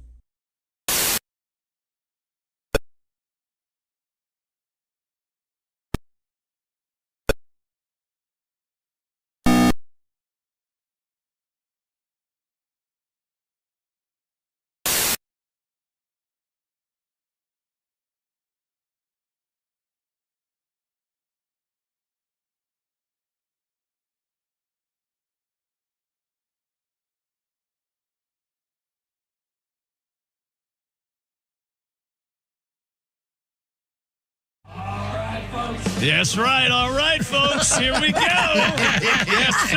Who the hell was that? In the O'Reilly Auto Parts Studios and at the Indianapolis Motor Speedway, it's the Bob and Tom Show. There's Christy Lee. Hello. There's Pat Godwin. Hey, chick. Josh Arnold. He waits until we're on the He air. does. He's doing it on purpose. I love everything happening right now. There's Ace Cosby. There's Jeff Oskey. Yeah. There's Willie Griswold around there somewhere. And, he went to get hot dogs for us. Nice. I'm Chick. There's Tom. And Christy and Josh have special guests out there, Tom. I can see him on the big screen. The legendary Unser Jr. and the equally legendary Ari Luyendyk. And I know Ari's got to get to a meeting, so we'll be quick, Ari. And I know you got some serious business to take care of. The fastest man ever. At the Indianapolis Is that still Motor true? Is that still the case, Ari? Is that on or off the track? Officially, yeah. 4-lap and 1-lap record in I think it's both 1996. on and off. Thank you, Al. But what I was that talking out. about, didn't you go faster in practice, though? I thought that was the thing.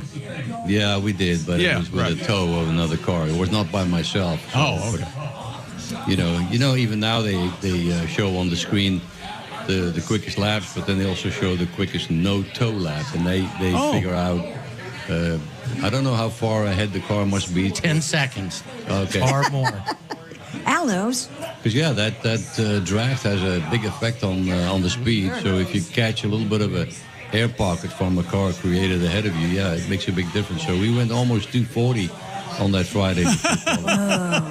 Wow, that's amazing. Wow. In 1990, on Friday before qualifying, I went out at the happy hour, and I got a big draft from AJ Foy, and we went 228 miles an hour, and that was the fastest ever at that time. I remember that because you were the favorite for the pole, but people didn't realize you didn't do that on your own. That's right. They hyped it up, and I didn't even know. I mean, once I started that lap, I could see that I was catching him, and I went, "Oh, this is going to be a good lap."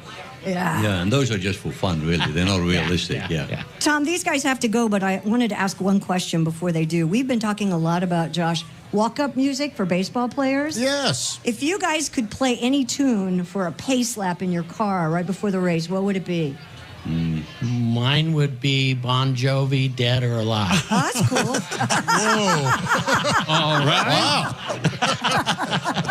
Tempting the fates, isn't it? Now, now that I don't drive, it's okay Easier to do. say, right? Now, Ari, are you going to do something? Please say like Radar Love, something cool from your home country. Radar Love, Golden Earring. Yeah. My childhood favorite band. Dutch band. Yeah. That's a song you can't drive slow to either. No, but right? I have no idea. I'll probably play 50 Cent. 50 Cent. 50. 50? Boy, I would have lost money on that.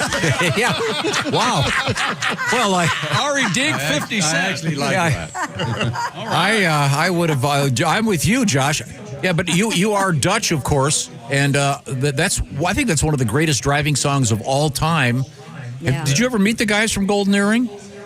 No, but my very first concert I ever went to was a Golden Earring concert. Wow. And, I've always been a big fan. Yeah. What about you, Al? What was your first concert ever? Oh, gosh. I can't remember. Whoa. Okay. I can't remember. That memorable, huh? Yeah. Or was that fun? No. Marshall Tucker. Oh, all right. In Good band. There you go. Yeah, Good band. Yeah. Marshall Tucker in Albuquerque. Yeah, if Willie were there, if Willie were still there, he could remember his first concert, but for a different reason. Well, thanks, guys. It's always a great pleasure speaking to Al and Ari. You guys are the best. Hey, real quick, Ari. Ari wants to say something. I wanted to say Ari's got a big book out there. That's what I wanted to plug real quick. Ari Luyendyk, the biography of a unique racing life. Okay, Ari, what'd you want to say? I just want to take a moment to remember Kyle Busch. Passed away mysteriously, had a chest infection or something weird, but just passed away, and it was such tragic, sad news yesterday. So I know his brother well, Kurt. I haven't been able to get a hold of him. He's obviously getting thousands of texts, but what a sad day. Yes, absolutely. Yeah. Yes, indeed. Yes, indeed. Thank you, Ari. Thank you, Al. Thank you both. Yeah, we appreciate you both. Thank you. We're going to switch gears here for just a second, and we'll head back over to the sports desk with a. Is that right? Well, we can do that. I think they're doing a change of changing of the guard over there at the Speedway. Trying to do a change of the guard. Yes, Okay. that's exactly right. But we could talk about something else. We talked about what other stories do we want Well, to talk I about wanted in the to, news? Pat's been itching to play a song, Christy. Oh, here we go. I'd love for Pat to play a song. And we all thought it was a rash, but no, it's he wants to play a song. And here's what it's all about. We had a news story yesterday about swearing. This is really quite interesting that some scientific studies were done, and they showed that actual cursing can really change the way you do things with respect to the abilities that one has. It actually enhances one's performance. And these were scientific experiments in which the research showed it can give your performance a boost when you use actual curse words. For example, while you're, say, lifting weights, people could lift more if they were screaming out obscenities. And Pat, I believe you have a tribute? I do, yes. I was 5, heard my dad in our garage. Son of a... Man, how he cursed working on his car. He had a foul mouth, but a good heart. And I learned how to curse throughout the years. When to swear and when to stay clear. You don't drop the F-bomb in church to start. I swear, like my daddy and his dad before they swore. I swear, when a hammer hit my thumb and it was sore, man, I swore. For better or worse, I love to curse. I know that George Carlin routine by heart, I swear. F&A. Think about that. Thank you very much. Thank you very much. Well, we'll find out here if the drivers of the Wiener Mobiles do any cursing when they're racing each other. Who's that? We're joined now by a couple hot doggers. Yes, from the Corn Dog Wiener Mobile. Who do we have on our dais? Hello. I'm Tailgate Trey. Tailgate Trey. And I'm Meatloaf Maggie. Meatloaf Maggie. Yeah. All right. Excellent. Now, the hot doggers, explain what they're going to be doing today, Christy. Well, at 2:15, you're going to be racing 5 other Wiener Mobiles. How confident do you feel today? Oh, we've got a great vehicle out there. Do ya? We've got a special upgrade to it that I think people will be pretty excited for. We're checking out some new aerodynamics on it. Here it comes. Now had the Corn Dog Mobile been in an accident before? Because it looked a little battered to me. Battered? I mean, we got our fresh stick on there. We're very careful not to scratch our buns, and we're really excited to get it out on that track. Yeah, there you go, Maggie. Now, Maggie, Meatloaf Maggie, yours is, of course, an automatic, and I understand that once again, the Corn Dog Wiener Mobile is a stick. Which may give you an advantage. Yeah. It's a well-worn truism. Damn right. And also posing as a joke. What time is the big event at the Indianapolis Motor Speedway with the Wiener Mobiles, Christy? 2:15. 2:15, right, Maggie? Yes. Fun kicks off at 2 o'clock. You want to tune in. Oh, really? Now, is there a pace car for this? We just got our 6 Wiener Mobiles out on that track today. So no pace. Who would pace car the Wiener Mobile, Tom? Would it be a ketchup bottle? Well, the pace car is a really cool Corvette. Right. It might not be able to go slow enough to do a pace lap for the Wiener Mobiles. What is your top speed going to be likely? Do we have any idea? Sometimes it's not about speed on that track. It really depends once we get out there. We're still tuning in our strategy, keeping it a bit close to our stomachs, but focusing on those left turns for sure. Okay. So do you have experience on this track, Trey? We got a couple practice sessions just like the pros, so we've got some time out there to really dial in the setup. Like I said, we got to practice with that 6-foot stick on the back of Corn Dog there. So, we've been driving the Wiener Mobiles for about 11 months now, so we've driven it all over city streets, back roads, highways, and we've made a lot of left turns. So we're excited to get out there and make some of the most exciting turns. Do the other drivers in the other mobiles have the same amount of experience, or are they more experienced? Do you know what I'm saying? Or is everybody pretty even? Every year, Oscar Mayer ushers in a new class of hot doggers, so everybody starts at the same time. You only get to be a hot dogger for a year, so this is kind of the big finale for us. We've been doing it for about 11 months, and yeah, so we're all equally experienced. That's great. We all travel different regions of the country, so we all kind of get our own experiences. It's definitely going to be interesting to see how that all comes together out on that track. And what was your region? I was the Southeast region, and then now Tailgate Trey and I are part of the Center Cut Central region. Center Cut Central. How do you get the gig? How does one sign up to be a hot dogger? Well, you have to cut the mustard. It is a bit... Yeah, you do. Sorry. Yeah. Had no idea. Yes. There is an application process, but we hire new drivers every year, about November, December, January, that time of year. Tailgate Trey and I both threw in our applications, and we were part of the lucky 12 dogs that made the team. Can your Wiener Mobile go through like a bank drive-through? I mean, are you... We try not to take them through drive-thrus. I mean, they're 11 feet tall, which is 24 hot dogs tall. Who knew? Oh, my gosh. Well, we wish you the best of luck today. Yes. Thank you. Yes. Thank you. I think we're going to have hot dogs next break to celebrate. I'd love to hear that. Yes, because Can we we get want a you corn dog in to. here? We want you to win. Yeah, throw me a corn dog, girl. I'll eat that, of Okay. course. Well, thanks everybody. I had a hot dog yesterday at the track. We're going to come right back to the O'Reilly Auto Parts Studios. This is the Bob and Tom Show. More of the show is on the way. You can find us on X at Bob and Tom, or you can email us at bobandtom@bobandtom.com. O'Reilly.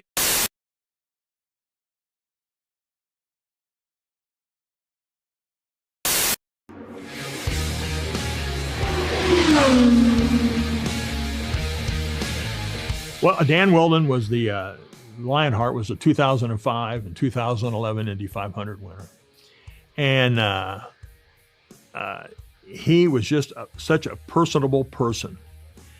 And one of my favorite moments was after the 2005 500. In 2006, we come back, and I remember interviewing him and him talking about the effect of going back to his hometown in Emberton, England, and the reaction that he got being the Indy 500 champion, and how much that meant to him. I could tell when Juan Pablo Montoya, I don't mean to any disrespect, but when he won the race in 2000, I don't think he realized what he had done. It didn't mean that big a deal to him. And when he won in 15, I think it did.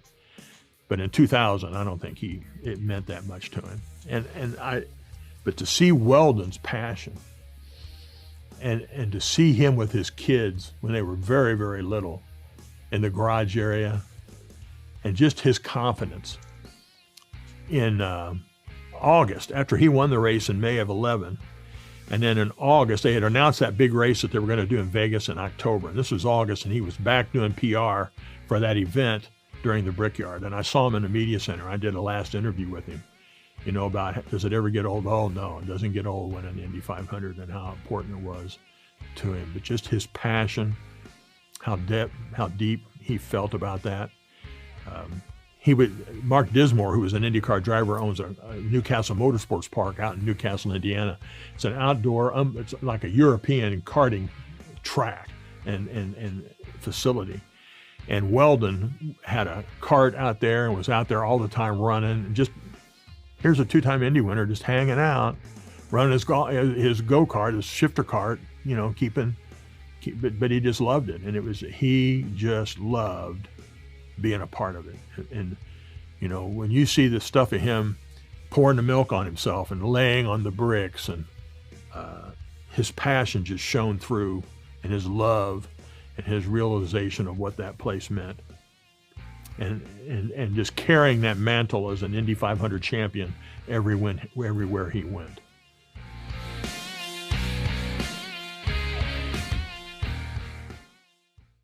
I'm so sorry. Wow.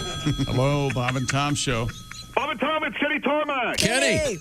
Hey, Shooter, we just landed. Where are you? I'm in ATL, just got in from FAT through MCO. Nothing like a red eye out of Fresno to start a Friday. Oh, wow. I know. Hey, Chick, I was going to update you on my fantasy league. Okay, go, man. You won't believe who I got going this week. Yeah, hang on a second, guys. Oh, okay. It's my sister buzzing in on my burner Bluetooth. Hi, you've reached the voicemail of Kenneth Tarmac. If this is his burnout sister asking to borrow money she'll never repay him, press 1. Just kidding, sis. What's up, Jinbo? Really? Well, I'm sorry, but well, to be honest, I never liked that damn dog. No, when he humped my J. Crew khakis at Thanksgiving, remember? Well, what does the vet say? Oh, my gosh. $6 grand? I'm just saying this dog is just like your Civic. You're upside down in it. You're breaking up. Move closer to a window. How many bras did he eat? Well, Mom told you about smoking your jazz cabbage in that tiny apartment. Sounds like old Tito and the Munchies. Oh, boy. Yeah, well, apparently I should have become a vet because that's almost more than I make off commission as a Region 4 sales rep at Smear Corp. No, I'm not bragging. I'm just saying I'm not the one who got divorced, kept the dog, and then got fired from Quiznos. I don't know, Jed. Your dog's too ugly for a GoFundMe. Well, and not to mention, just think about the pitch. Please help save a dog named Kino. Yeah, those are good odds. No, next dog at least go with blackjack or craps. Hang on, Skyhag's coming over. We've already landed. What? It doesn't matter what position my tray table is in. I'm running numbers. Oh, ma'am, are you familiar with the McCurdy Award? I know you're doing your job, but unless you also happen to be a vet or can Venmo 6 G's to my stupid sister, get the hell out of my personal workspace.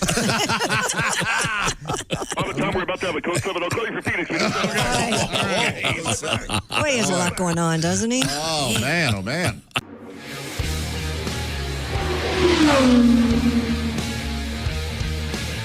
When the Beatles played at the Indiana State Fair on September 3rd, 1964, they stayed at the Indianapolis Motor Speedway Motel because at that time that was the neatest, newest hotel, believe it or not.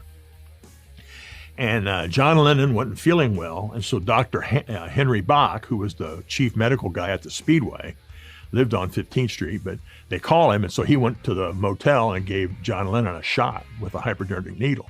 And the next day, his daughter took it to school, to Speedway schools, and was showing everybody the needle that had given John Lennon a shot. Ringo got hungry at 2 o'clock in the morning, and was asking a state trooper who was kind of, had a detail of troopers that were keeping everybody away from the motel. And he goes, "Where can I get something to eat?" And the trooper goes, "Get in the car."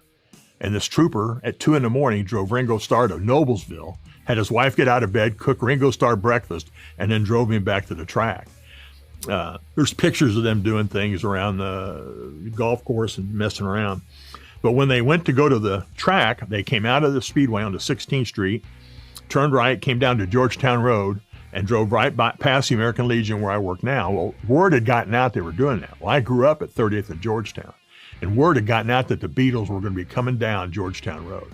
So the streets were lined like it was a parade with people. This on the west side. And all of a sudden, here comes this motorcade and these limos. And I look, and there's Ringo Starr I saw Ringo Starr as they went past. And they went to the fairgrounds and did a show at the Coliseum in the afternoon where Jerry Baker introduced them. And hey, welcome back to the Bob and Tom Show. Some of us in the O'Reilly Auto Parts Studios, others at the Indianapolis Motor Speedway. There's Christy Lee. Howdy. Howdy do. There's Pat Godwin. Hello, chick. There's Josh Arnold. Hi. Hi. There's Jeff Oskey. Hello. There's Ace Cosby. And Willie Griswold. Hey. I'm Chick, and hello, Tom. Happy race weekend. All right. Tommy, look what I got. Hot dogs. Hot dogs. Oh, wrapped in foil. Oh, yeah. Yes. My favorite I've been way. waiting for 2 breaks. Willie and I both have our hot dogs. We wanted to share these with you. Now, Christy, you eat them sideways like corn on the cob, so as not to be too erotic. Okay, mine. Look at the size of that thing. My hot dog the bun doesn't fit the dog right. That's Yeah, right. it doesn't. That is one serious dog. Can you get your hand around that? The employee. Two hands. Look at that. Oh boy. Okay. Here It's we okay. go. We just kicked it. Kicked in the slow-mo camera. How many times have I gone somewhere and a porn's broken out? These hot dogs are pretty good, you guys. You guys got to try these things. Okay, so Tom, did you enjoy yours yesterday? Did it? I did. Your And glizzy. it was up to par with the one you had at the stadium? Yeah, it was great. I'm developing a new love for hot dogs. Slower. Christy just took a bite and everyone cheered. Yeah. Yeah. Girl. Party time. Hit the uvula. I can't help but think one of the voices cheering is her daughter. Yeah. Fortunately, she's left somewhere. Okay. I think beer pong started. We just were talking with some of the drivers, the hot doggers from the Wiener Mobiles. And as you know, Maggie. I've always been a big fan of the Wiener Mobile. Tailgate tray, yeah. I like any product that they can turn into an automobile. Yeah. Like, did they ever make a cigarette boat that looked like a giant cigarette? That would have been cool. That'd be cool. Oh, I don't know. Yeah. Interesting. They've got the Peanut Mobile. There are many. Yeah. Many out there. They're very, very nice. Now, we've had a lot of fun discussing many of the interesting facts about the Indianapolis 500 and the Speedway. Once again, there'll be an estimated 350,000 people in person at the Speedway coming up on Sunday. A special edition of this show will be available on YouTube and on, if you go to our website, if you go to bobandtom.com, we can get you linked up to it if you want to hear some. We'll be playing some really obscure tributes, which include the famous Max Zero, among others. Yes. Coming What up. are you doing, Tom? Are you bleeding? Are you bleeding? What's going Yes, on? I'm bleeding. Sorry. You guys got to watch on YouTube so you can see my old man take care of his arm. Yes, it's pretty funny. Putting on Neosporin and Windex to make sure. Yeah, I believe it was a lens wipe. He loves. You can use that, you know. He also uses way too much super glue on his body all the time. Yeah. It's just. Yeah, I have a wound. I'm going to have to super glue this in in just a Didn't second. you shut that your arm all the way up there by your elbow in your car door? Isn't that how that? No, no. I Maybe opened. you have these wounds because you keep gluing yourself and you're just sticking to things. And I don't know. I opened my car door and it flung back at me. It just. I've got a huge bruise here, but I had to put makeup on it so it's not too disgusting. Like you're doing paper mache on yourself right now. Sorry. Well, we were talking about the Oscar Mayer people, and we had the corn dog folks here. They are selling, actually, at the concession stand, not just the plain hot dog like I ate, but they also have last year's winner of the Wiener Mobile race, the Slaw Dog, which you can purchase. It's a vinegar-based coleslaw and chili sauce on top of an Oscar Mayer wiener. Yum. And they have the Pit Stop Dog, which features the beef Oscar Mayer sausage topped with chili and cheese. So you do have some options here in the wiener world. and once again, apparently, Eye contact. comedian actor Andy Richter is going to be the. I believe they're referring to him as the commander in beef.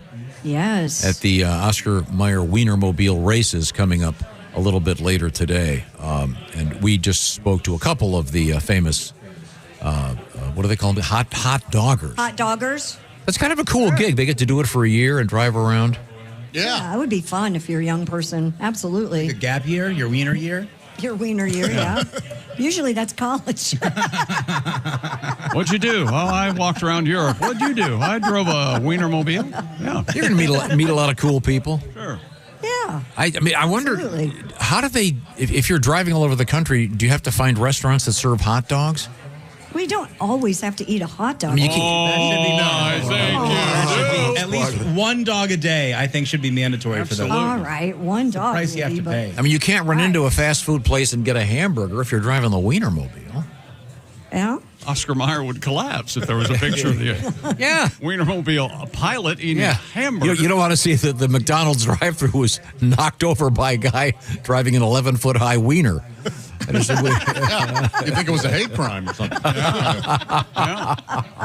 Well, coming up, I believe we have another guest that will be joining us. Do you think when they came up with the corn dog, they got the idea from, what is that, Josh? What's the practice?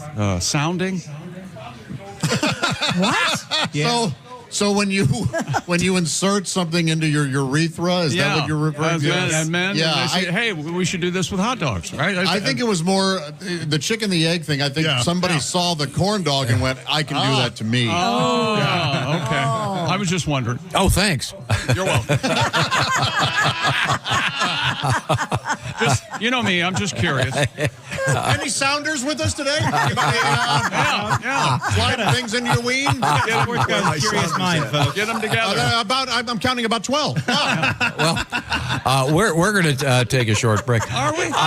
Before we do, though, we have cameras all over the place, and one of them is, in fact, a whole bunch of them are from Simply Safe. That's right. They bring us peace of mind here in the Bob and Tom studios. Easy to get secured with Simply Safe. Customize the system that's right for you and your home like I did at mine.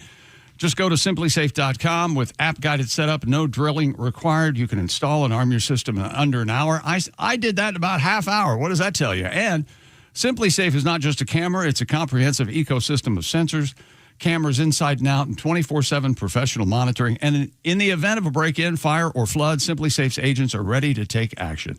No lock-ins or hidden cancellation fees and contracts with Simply Safe. They earn your business by keeping you safe, not by trapping you in a contract.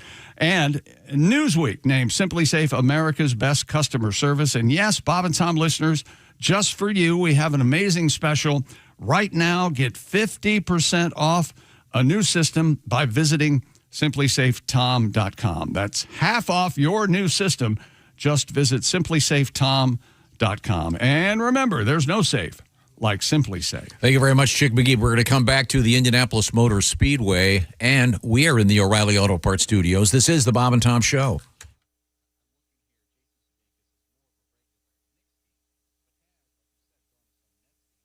Q9500 traffic.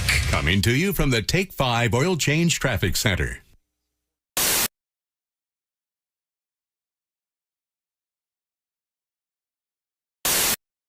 Ready and action. Hey, we should wake up every morning with Bob and Tom. That sounds good to me. No problem here. Sorry, that'd be my fault. The hell was that? Ready and action. Hey, we should wake up every morning with Bob and Tom. Well, that sounds good to me. No problem here.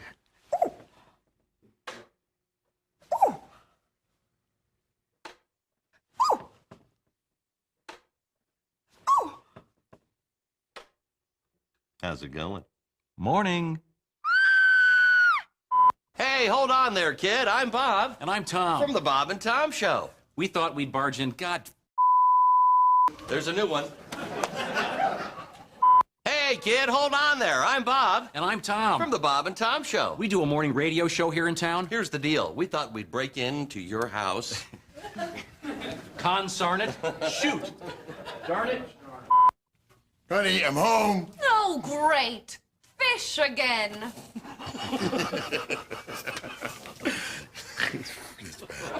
You know, we can vote you off this commercial. You know, Chick wanted Richard Hatch. What if we paid you to say you liked us? We can vote you off. Okay. Come way down.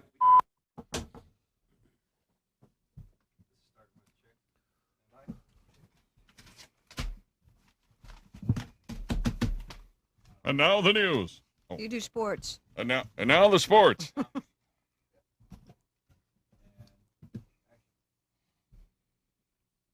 would be you, Chick. Sports terms that sound dirty, but they're not. Oh, really? Ready? Mm-hmm.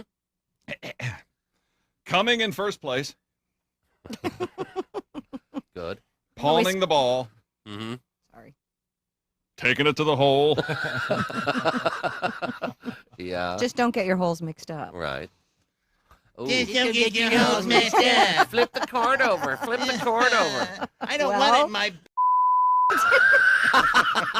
I don't know if that's what they're looking for here. Don't his Christ. All How right. many times have I heard that? Take two. A London homeowner who discovered 3 men trying to rob his house had no difficulty in describing one of the suspects. He had no legs. Ooh, usually in crime, it's the...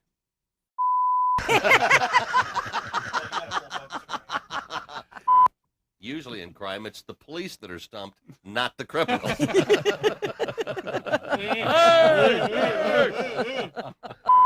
I know you guys probably aren't interested, but guess what I did this weekend? I don't know. I don't know. Did you impeach Busch? No. Buzz the honey hole. No. Flick the minnow? Did you flick the minnow? Flicking the old minnow? Flicking the minnow? Or did you impeach Clinton? Bailing out the gravy boat? Is that what you were doing? Finger the fountain? Sounds like a wonderful time, but no, I didn't do any of those things. Sorry. What a boring weekend. Yeah, Move on. yes. Bounce the bearded clam? Did you attend the clam twiddling jamboree? That's it? That's what I did? Get to that or not. Yeah, I double dribbled.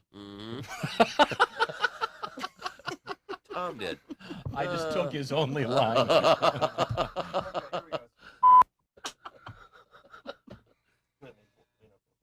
It's okay.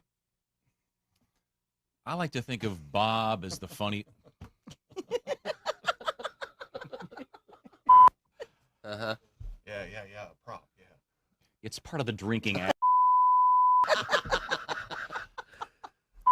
I like to think of Bob as the funny one, and I'm more the philosophical one. Ah, really? By the way, you left your headlights on. Socrates. What's new? Can you do the other That's line? it? That's it. That was the joke? What was That's the other it? This one right here. I think of Bob as the funny one. I'm more of the philosophical one. Really? Will you shut up and drink your hemlock, please? I told you to be too hip for you. Hemlock, you know. Hemlock. Socrates. What is this, Poison. backwards lines that start with H? What, hemlock, headlights? What's next? Hemorrhoid. Hemorrhoid?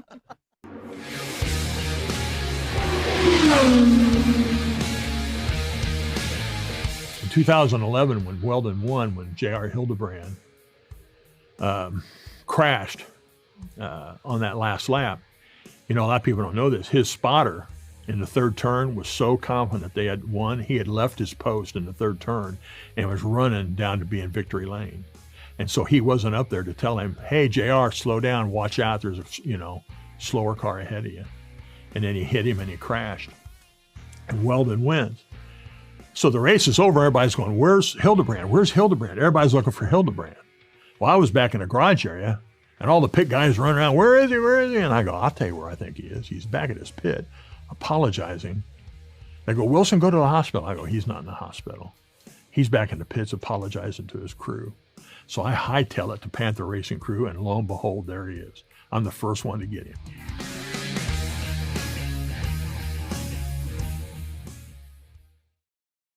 Hello, my name is Alexa. If you have a smart speaker... I want you all to know that Christy Lee just sneezed into her hand and then wiped it on my sleeve. I saw that. Sorry. There's Jeff Oskey. Wow. Not too contagious. There's Ace Cosby. Willie Griswold is. Well, think of what it's co-mingling with on that sleeve. I'm Chick. Hello. Hello, Tom. Oh, hi. Sorry. Hi. Did I step on Willie's intro? Sorry, Willie. Now, coming up, a special edition of this show on Sunday, race day. And, Willie, you're going to be running around the field interviewing folks. Should be very interesting. People come in from all over the world to see the Indianapolis 500. And, of course, featuring drivers from all over the world. The favorite, a Spaniard, of course. And we spoke with Ari. Are you talking about Alex Below? Yeah. Oh, okay. What did you think he was? What do you mean what I think he was? I knew he wasn't one of us. I'll tell you that. I thought he was bullish, but turns out he's just on the pole. All I know is he's got to meet with race control before he can do anything else. So. He's very fast. Yes. Looking for a great race coming up on Sunday. But once again, you'll be able to listen to a special edition of this show if you go to our website and also on YouTube. That's what's happening now. We have another guest. It's my understanding that will be joining us shortly. But right now we can go back to the news desk. Christy, you've got some news over there? Authorities in New York State say a man who drove to pick up his friend that had been arrested for a DWI was also drunk. Oh, how many times have we heard this story? The Montgomery County Sheriff's Office reports 25-year-old Anton Galona had driven into a restricted area rather than using the public parking area. A deputy suspected he was drunk, administered a field sobriety test, leading to the man's own arrest for a DWI. Further investigation revealed the man's New York State driver's license had been revoked due to a prior DWI conviction. That, of course, resulted in additional charges. You know, it's sad when you don't know anyone that's sober enough to come pick you bail up. You out. Yeah. This guy's a moron, but he's also a really good friend. Yeah. He should have known better, but he's just trying to help his buddy out. Don't condone it, but my goodness. Wouldn't you I had better friends like this. Would you be smart enough to at least park in the public lot when you get to the police you station? Would think, but apparently not. Well. We're going to move things around here. We have a guest coming, but real quick, authorities corralled a kangaroo on the loose in Texas. Initially, police department warned residents it had received reports of a kangaroo in the area. How did a kangaroo get to Texas? Probably the same way those hippos got to Colombia. Maybe so, yeah. Okay. The department later said the marsupial had been safely located and taken into custody. Police did not reveal where the kangaroo had come from. Kangaroos, by the way, are legal to keep as pets in Texas without any special permits required. Right, but they just can't carry a gun. That's right. No, they cannot carry a gun, Chick. Right. You're absolutely right about that. And I think this is the same kangaroo that was out a few weeks ago. Oh, it is the same one? Back out? Yeah, I think maybe, I don't know. I don't know much about kangaroos, but higher fence, maybe? Yeah, that might, I don't know. They can leap 80 feet straight up. Did you know really? that? I was not aware of that. Yeah. Well, thank you very much. Could you do one of the invisible fences with the put a collar around his neck that gives it a little zap? I really That's a doubt great it. question. I doubt it, know. but certainly a valid question. I don't know. You'd have to go out there and train it and put the flags in the yard. Pop your kangaroo around each flag. It would be really cool if it did work. So then you could have a kangaroo in like a suburban yard. People would be driving by. Don't worry, he can't get out. Oh yeah, just hops up to the road to get pet. Yeah, that'd be great. And they also can box. Yeah, all kangaroos can naturally box. When they're attacked, when the kangaroos fight each other, they box. Yeah. It's amazing. Have you seen where they'll take a dog and try to drown it? No. Yeah, a kangaroo will grab your dog and take it out into the water and try to drown it. Really? What? Yeah, Boy, they're vicious. There's got to be something else we can talk about. Isn't there? I appreciate you stalling with the kangaroo. I've never heard Attenborough talk about that on one of the shows. Oh, really? Poor Georgie, a cocker spaniel has been. What the hell? We do have a guest joining us, former driver Sam Schmidt. Do you have a favorite? Are you a kangaroo fan? A favorite animal? Oh God, bear. Okay, that's good. Bears? Bear. Yes. We have bears in the news. We always have bear news, Sam. We're not going to do the bear moose Okay. story. No. Ding Okay. dong ditch. Yeah. There were bears that actually walked up to somebody's camera and hit the doorbell. Hit the doorbell with and the took snout. off. Did the ding? Yeah, it took a We'll get to that run. later. Sam, it's great seeing you, sir. And I know Sam's got a new book out called No Finish Line. And Sam has an amazing story. It's about your journey after you were severely injured in Orlando many, many years ago. And 26 years. It's been that many years? Crazy. Wow. Yeah. And you are quadriplegic, and yet you have had an incredibly productive life in the last 26 years. Can you tell us a little bit about you and the book?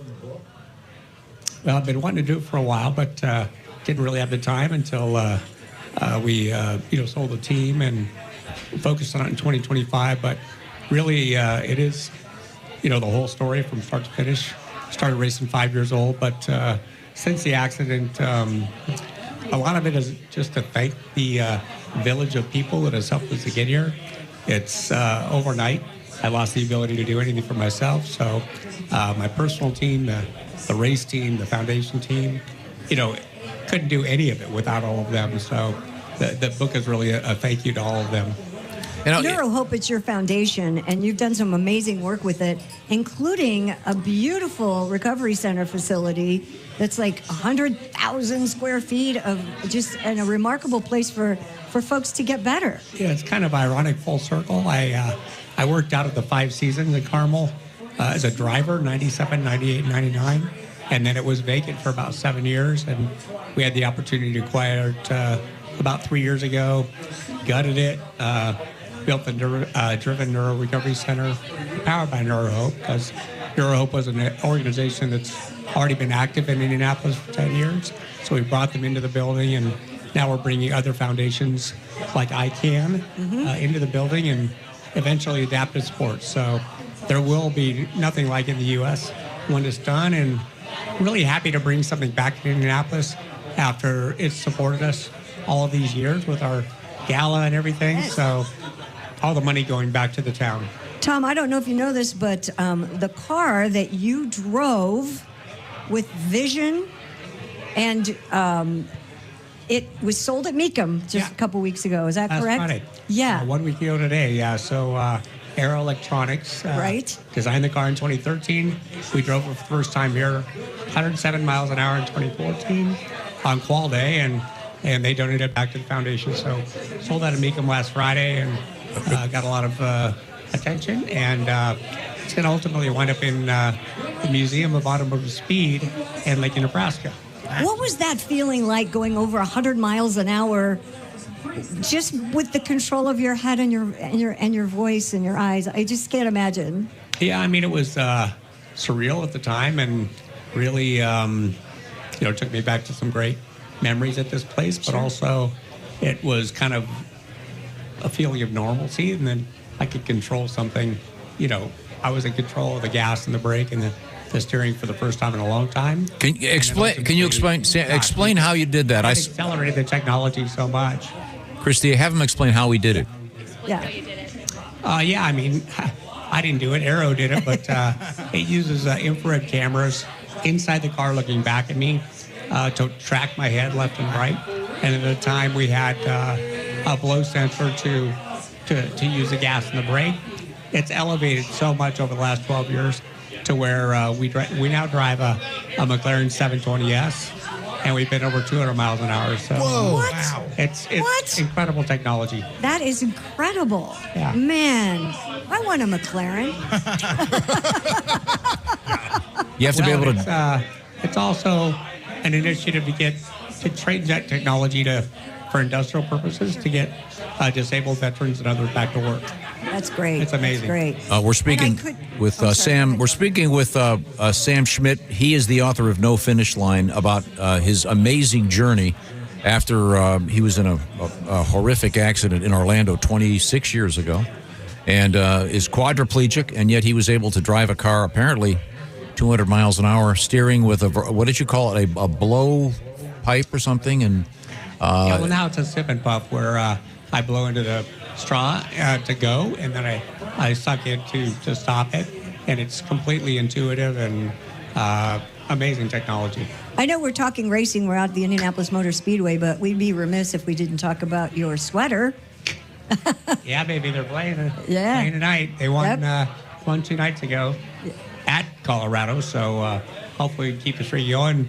I get back home, I can go to a Stanley Cup game. There you go. Josh is a big hockey fan as well. Yes, yeah. And Sam's a Vegas Knights fan. Yeah. Had a few Colorado friends jabbing me on my way over here. That's okay. Got a little chippy. Ask Sam. I don't know if he can hear me. Ask Sam. He can hear you. Sam, have you been to the Sphere in Vegas? I know you're from there. Yeah, absolutely. I saw you two there and saw the Eagles, and it's an amazing facility. Yeah, well, can't wait. I'm going to see the Eagles in November. I'm very excited about that. Yeah. A never-ending last show. Yes, exactly. Yeah, I do think this is it. I believe the Eagles have said this is going to be the last one ever. How many they're doing? 5 or 6 of them, Christy, in the fall? Yeah, I think the last one is November 27th. Chick can back me up on that.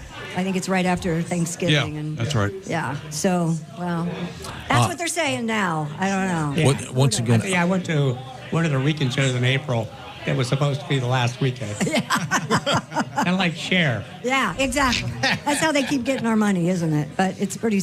Have you seen The Wizard of Oz there? I have. I took our whole family at Christmas holidays, and it was amazing. Yeah, it's pretty incredible. Yeah. Did you catch an apple? I didn't. My seats really weren't under the apple, family. But, yeah. Yeah, that's awesome. Sam Schmidt.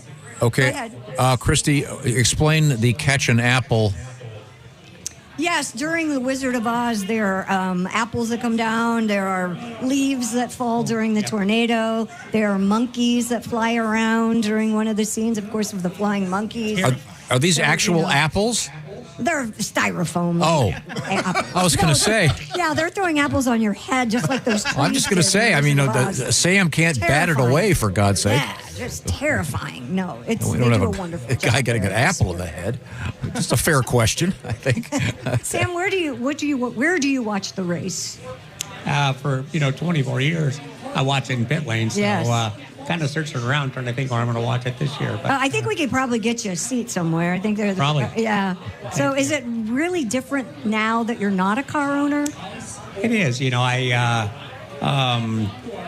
We were easing out of it kind of 23, 24, but now that we're not a part of the team, from an equity standpoint, I don't know. I just thought it'd be different, but it's still emotional. I still want to see any one of the cars win, obviously, but in particular Pato with all those second place finishes and Camillo so close. I mean, the kid really deserves it, Well, plus he drives a McLaren just like you. Yeah. Oh, that's great. Sam Schmidt, our guest here at the Indianapolis Motor Speedway during Carb Day. Thanks, Christy. We're going to take a short break. Before we do, I got to remind you that I was looking over some charts, and as I've mentioned a couple times, your home may be worth a lot more than it was when you bought it. 5-year-old house right now, if you've been there for 5 years, your home is probably worth about 40 to 50% more than it was when you bought it. Go back 10 years, it may have actually doubled or more. Why is this interesting? Well, you can take advantage of that increase in equity, not by selling your house, but by refinancing it. The folks at American Financing, well, this is what they do. They're called America's Home for Home Loans. If you've considered this, why not check out American Financing? They have a staff of professionals, and no pressure. They're salary-based consultants that can walk you through this. In about 10 minutes, they can do a quick thumbnail sketch of how it might work for you depending on your situation. Obviously, everybody's situation is different, but if you could use some cash for whatever purpose, you may be able to take advantage of the fact that housing all over the country has skyrocketed in value. American Financing, this is what they specialize in, as I indicated. You can call them at 866-889-2611 or visit them online. This is the way to go.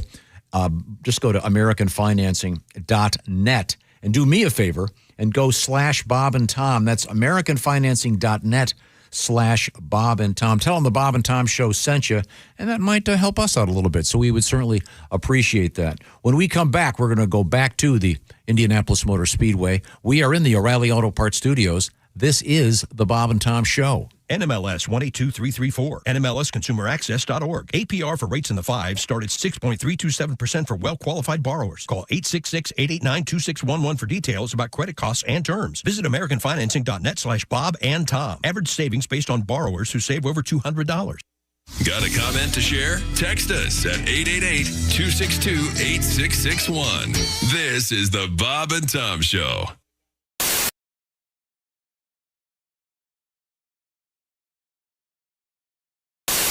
Hey! You still don't have orange insoles? Do you walk? Do you stand? Do you work? Then, buddy, your feet are losing the war every single day. Your arches go flat. Your heels scream. Your knees pop like popcorn. But wait. What if I told you you don't need a prescription, you don't need a diagnosis, you just need orange insoles? Rigid arch support that does not collapse. Deep heel cup for shock absorption. Built strong for work boots. Comfortable enough for everyday shoes. You upgraded your tires. You upgraded your mattress. Maybe, just maybe, upgrade what you stand on every single day. Orange insoles. If you have feet, you qualify.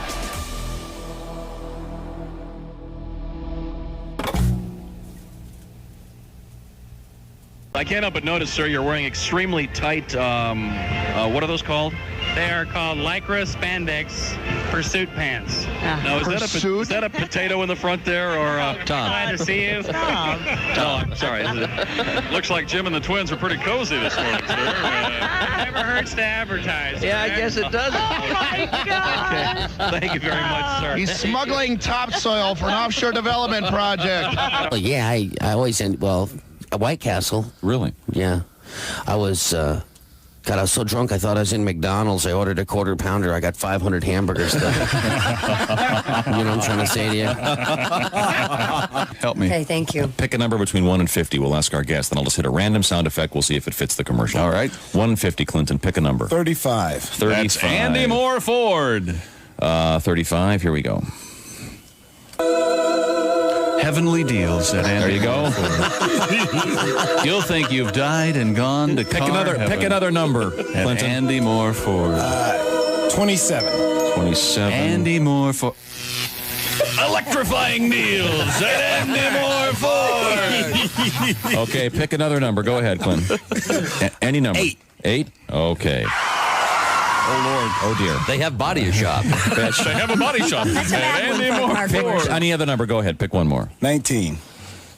That's our manager screaming at the fabulous deals you'll find. Where is that? At Andy Moore Ford. This is the Bob and Tom Show. on, Good it's morning. fine. Man, I wish I'd lived to hear today's show. Me too.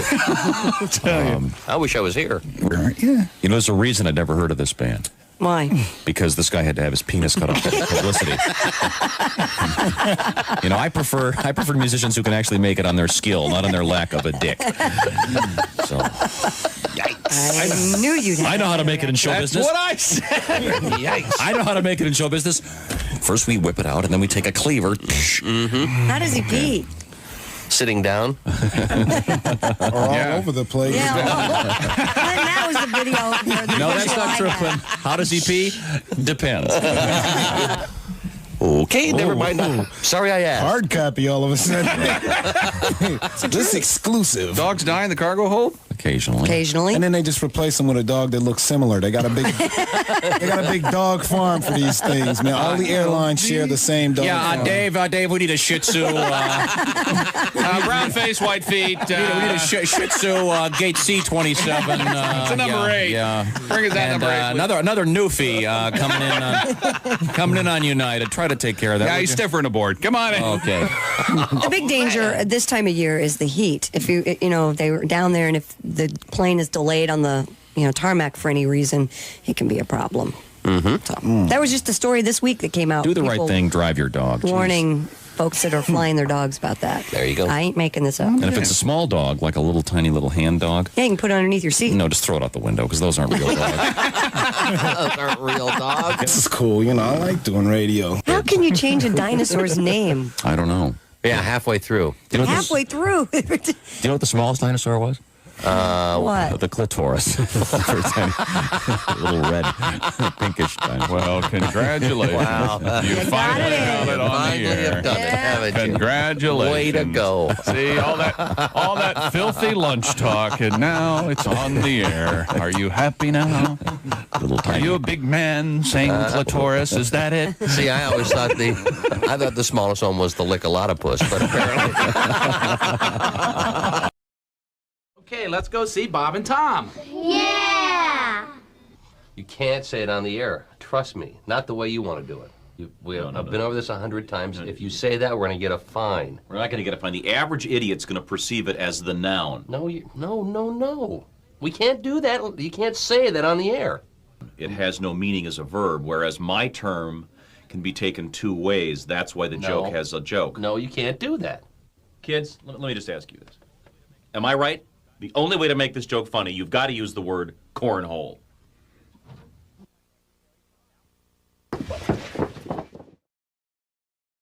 Come on, baby. Everyone's doing it. But I've never done it before. Your brother tried it and he loved it. Brother, what? Okay, I'm gonna turn it on. Ooh, I hope there's batteries in it. Batteries? The Bob and Tom Show, mornings on 95.7 QMF, Louisville's classic rock station. We should wake up with Bob and Tom every morning. Well, that sounds good to me. No problem here. Get up and get it on.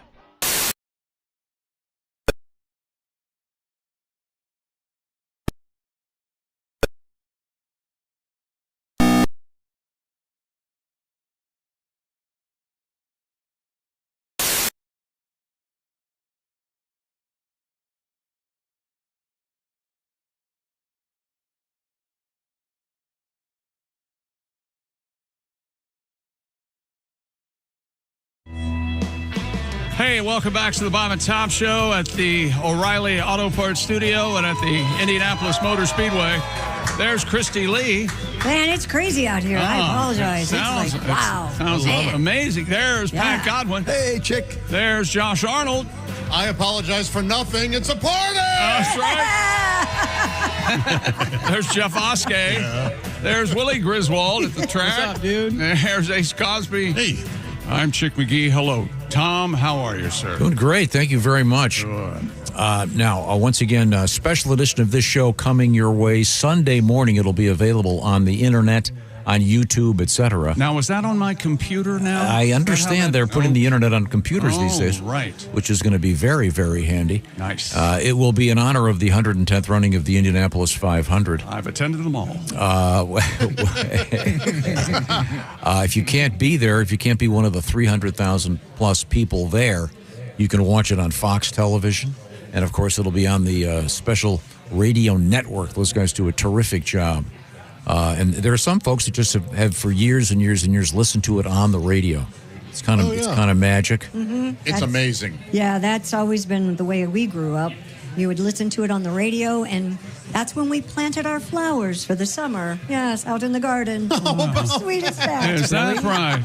I listen in the infield on my big headset, and I drink beer with my friends. It's much different, but it's a cool vibe. Well, this was back when I wasn't allowed to go to the Speedway yet. Yeah. That was a different time. Well, we have a number of semi-famous songs that we have done about. Last time I was at the Speedway, a naked game of touch football broke out in the snake pit. True story. Wow. All guys back in the first turn snake pit? Back when it had the original snake pit. Yes. And, mostly men. Naked. Actually, yeah. Oh, Chick, I've seen all kinds of things back in the day. I think that's saw where my the first term grab ass started. copulating people there. Oh yeah, absolutely. Underneath a van. Can you imagine? Well, you were under a van. Who's to say where the love bug's going to bite? Am I right? Yeah. All right. Who knew? There are two people copulating under this table right now. That's right. It's May in Indianapolis. Looking good. I thought you were. I thought you were supposed to do it on top of the van. No, they did that too. Believe me, there were famous signs and. Yes, we all remember those days, don't we? That we grew up here. And well, the famous song. Are all shaking their heads. The famous song goes, "Sitting on my van at the track, banging my baby on the luggage rack." That's right. I believe is. Yes. Right. What you know? Say that again, Dad. It looks like a William Shatner delivery. Sitting on my van at the track, banging my baby on the luggage rack. Very good. Now, that reminds me of a news story here about going to the moon. As you know, getting closer and closer. NASA just did an amazing orbit around the moon. First time for everything. For real this time. Yeah. Scientists, this is kind of a cool announcement. Scientists a couple days ago announced they think they found a more fuel-efficient route to get to the moon. Is that right? Aren't they going just go through the sun? Straight line this time? I'm waiting for that. Didn't they talk about one time making an elevator to the moon? Or did I dream that? Yeah, they were talking about that. I wouldn't count on that like work. some special Mylar? Apparently, this involves a path that is based on so-called gravity propulsion. Right. This is a complicated formula, but it involves, I guess, taking advantage of the mass of I think it kind of it involves a sail or something, a cosmic sail or something, much like. So you know, Tom, you're quite the accomplished sailor. Yeah, I'm not sure what it involves. Yeah, but it's kind of cool. I know that fuel consumption is, of course, a huge concern at a speedway because it wasn't too long ago that someone won that race with no fuel at all at the end, just coasting across the finish line. Fuel management, a key to a race like the Indianapolis 500. And apparently this is the same thing with respect to going to Mars, and in this case, going to the moon. Pat, you've got your guitar out. What's going on here? I'm going to bring my friend in for this. Ladies and gentlemen, Frank Sinatra's here. Frank, Chairman. Nice to see you, Blue Eyes. Hey, Josh, you're looking fine today. Thank you, sir. You know who's looking better? Christy Lee. yeah. Looking beautiful today. Oh, you're so Lovely sweet. bird. Hey, Frank, make yourself at home. Hit somebody. You. I'll talk to Vinny Boombots and get him on. Right. Christy, I want you to fly me to the moon. Yeah. Let me save a couple bucks. Take me on a better route where gravity don't suck. To other worlds, you and me. Oh, to the moon and back. Gravity's free. Oh, you can fill my tank with fuel. We're leaving here today. Take me on a quicker path, not the jammed up Milky Way. Get me there easily. Oh, and don't forget, ba-ba-da-boo-boo-boo, gravity's free. Never. Ba-ba-da-boo-boo-boo-boo. See you cats later. Chick, start the car. I never thought about that. That's almost a concept. Gravity is free. Yeah. Thank you. Of course it is. Thank you, Pat. Sure. Yeah, I thought we would do a little bit of delayed today in history. Is that okay? Oh. Hell yeah. Okay. Yeah. Deuces. May 22nd. May 22. And a significant day, since you were talking about going to the moon, this is a significant day in the history of flight. I'm sure you're all aware of that. It was on this day in 1906, the Wright brothers were granted their patent for what they called a flying machine. Huh. It sucked. There was no TVs behind the seats. You couldn't do anything on it. It was such a boring. But Willie, you would have liked it though, because the early planes did have ashtrays. Oh, that's nice. That's nice. Weren't they also made of wood? Shouldn't you be careful with that? And you get to shell your own peanuts. Is there anything? That's so silly. They would only give you half a can of sarsaparilla of Dr. Johnson's cocaine drink. You try and fly on that cough syrup. with real cocaine, by the way. Yeah. Right. Recommended by doctors. Dr. Johnson's cocaine drink. But it really was now featuring morphine. It was patented as a flying machine. They didn't have the word airplane yet. Oh, kind of cool. Isn't there a song though? They go up, and they go down. Yeah. Flying machine or something. Hey, shut up! It's a song. It's They're like those magnificent men. And yes. Yes. Those magnificent. Yeah, that was a movie. Even as a kid, I thought this is gonna suck. Oh yeah. Okay. Yeah. Okay. Here's an odd one. On this date in 1954, Bob Dylan was bar mitzvahed. Whoa. And I guess I heard he got booed when he took an electric microphone up there to recite the Torah. Instead of the old folk microphone. Yeah, but he did wear one of those harmonica holders, and he'd read a little bit in Hebrew, then blow a little harp for you. Let's see now. This is interesting. In 1973, Dick Nixon confessed to his role in the Watergate cover-up. If I am a crook, and I am. Turns out I am a crook. Is that your best impression, or is that your Jimmy Stewart? No, I don't have a best impression. I'm a golf ball going in the hole. Traveling goofball. You know that. Josh, do you remember the speech Nixon gave? When he resigned? No, I mean, I know I've seen clips of it and stuff. He said, I'll admit it was me. I would have gotten away with it if it weren't for those meddling kids with Scooby-Doo. Old man Jenkins. Let's see. Here's a good one. A birthday.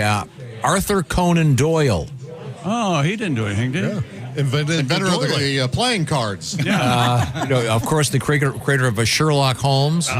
Did you ever see the John C. Holmes knockoffs on that? Really? Sherlock Holmes? It rhymes with lock.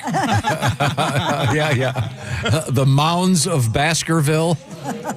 A Study in Pink. These were classics. That is silly. Happy birthday. Ooh, he's gone. That's good. Ted Kaczynski. Well, that is good. Why is it good? He just had some ideas. I would got a little goofy. Man was brilliant. Ted Kaczynski was considered to be the IQ of a genius, but of course, I wouldn't even open an email from that guy. That's how good he was. That's how good he was Think he with had those forever bombs. stamps? Some say he may have been a closeted homosexual, and they call him the Unabomber. The Unibottom. Oh, you messed up. No. Unibottom. Whatever Unabomber is, I don't know which I like better. That'd be more of a political joke.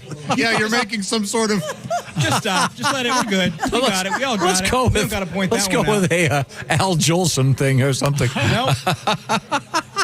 If you could see the faces of the people in front of us. Sorry, Unibottom. That's what I meant to say. Unibottom. Yes, you see, Yeah. he'd be a gay gentleman. I was always pissed that he had such great hair. I know you were. It was unfair. Yeah, that's just not right. On this date in '92, Johnny Carson made his final appearance on the Tonight Show. Well, I'm out of here. Yeah. And of course, interestingly enough, if you watch Carson a lot, he had a guest host. saying goodbye for him. Yeah, that was just it was done. He was finished, and I think that pretty much covers all this. Oh, wait a minute, who's Naomi Campbell? Is that a fashion model? She's a model. Yeah. Happy birthday! Oh, here's a picture of her. Boy, she looks pissed. She always does. Oh, Yeah, she's good. Why are these models all pissed so or angry? hungry. Yeah, maybe that's why they're all so angry. Yeah. Can't have a hot dog. Well, thanks to the. Wait. My husband's birthday is tomorrow, and since we won't be here, I want to say happy birthday, Andy. Happy it just birthday. happens to be our wedding anniversary too, but we won't talk about that. Happy birthday. Well, it's a good thing you have to do the show standing up on Sunday. You gotta relax. Thank you, Willie. Thank you, Josh. Thank you, Christy. Thanks to the Legion for providing you guys the tent. Awesome stuff.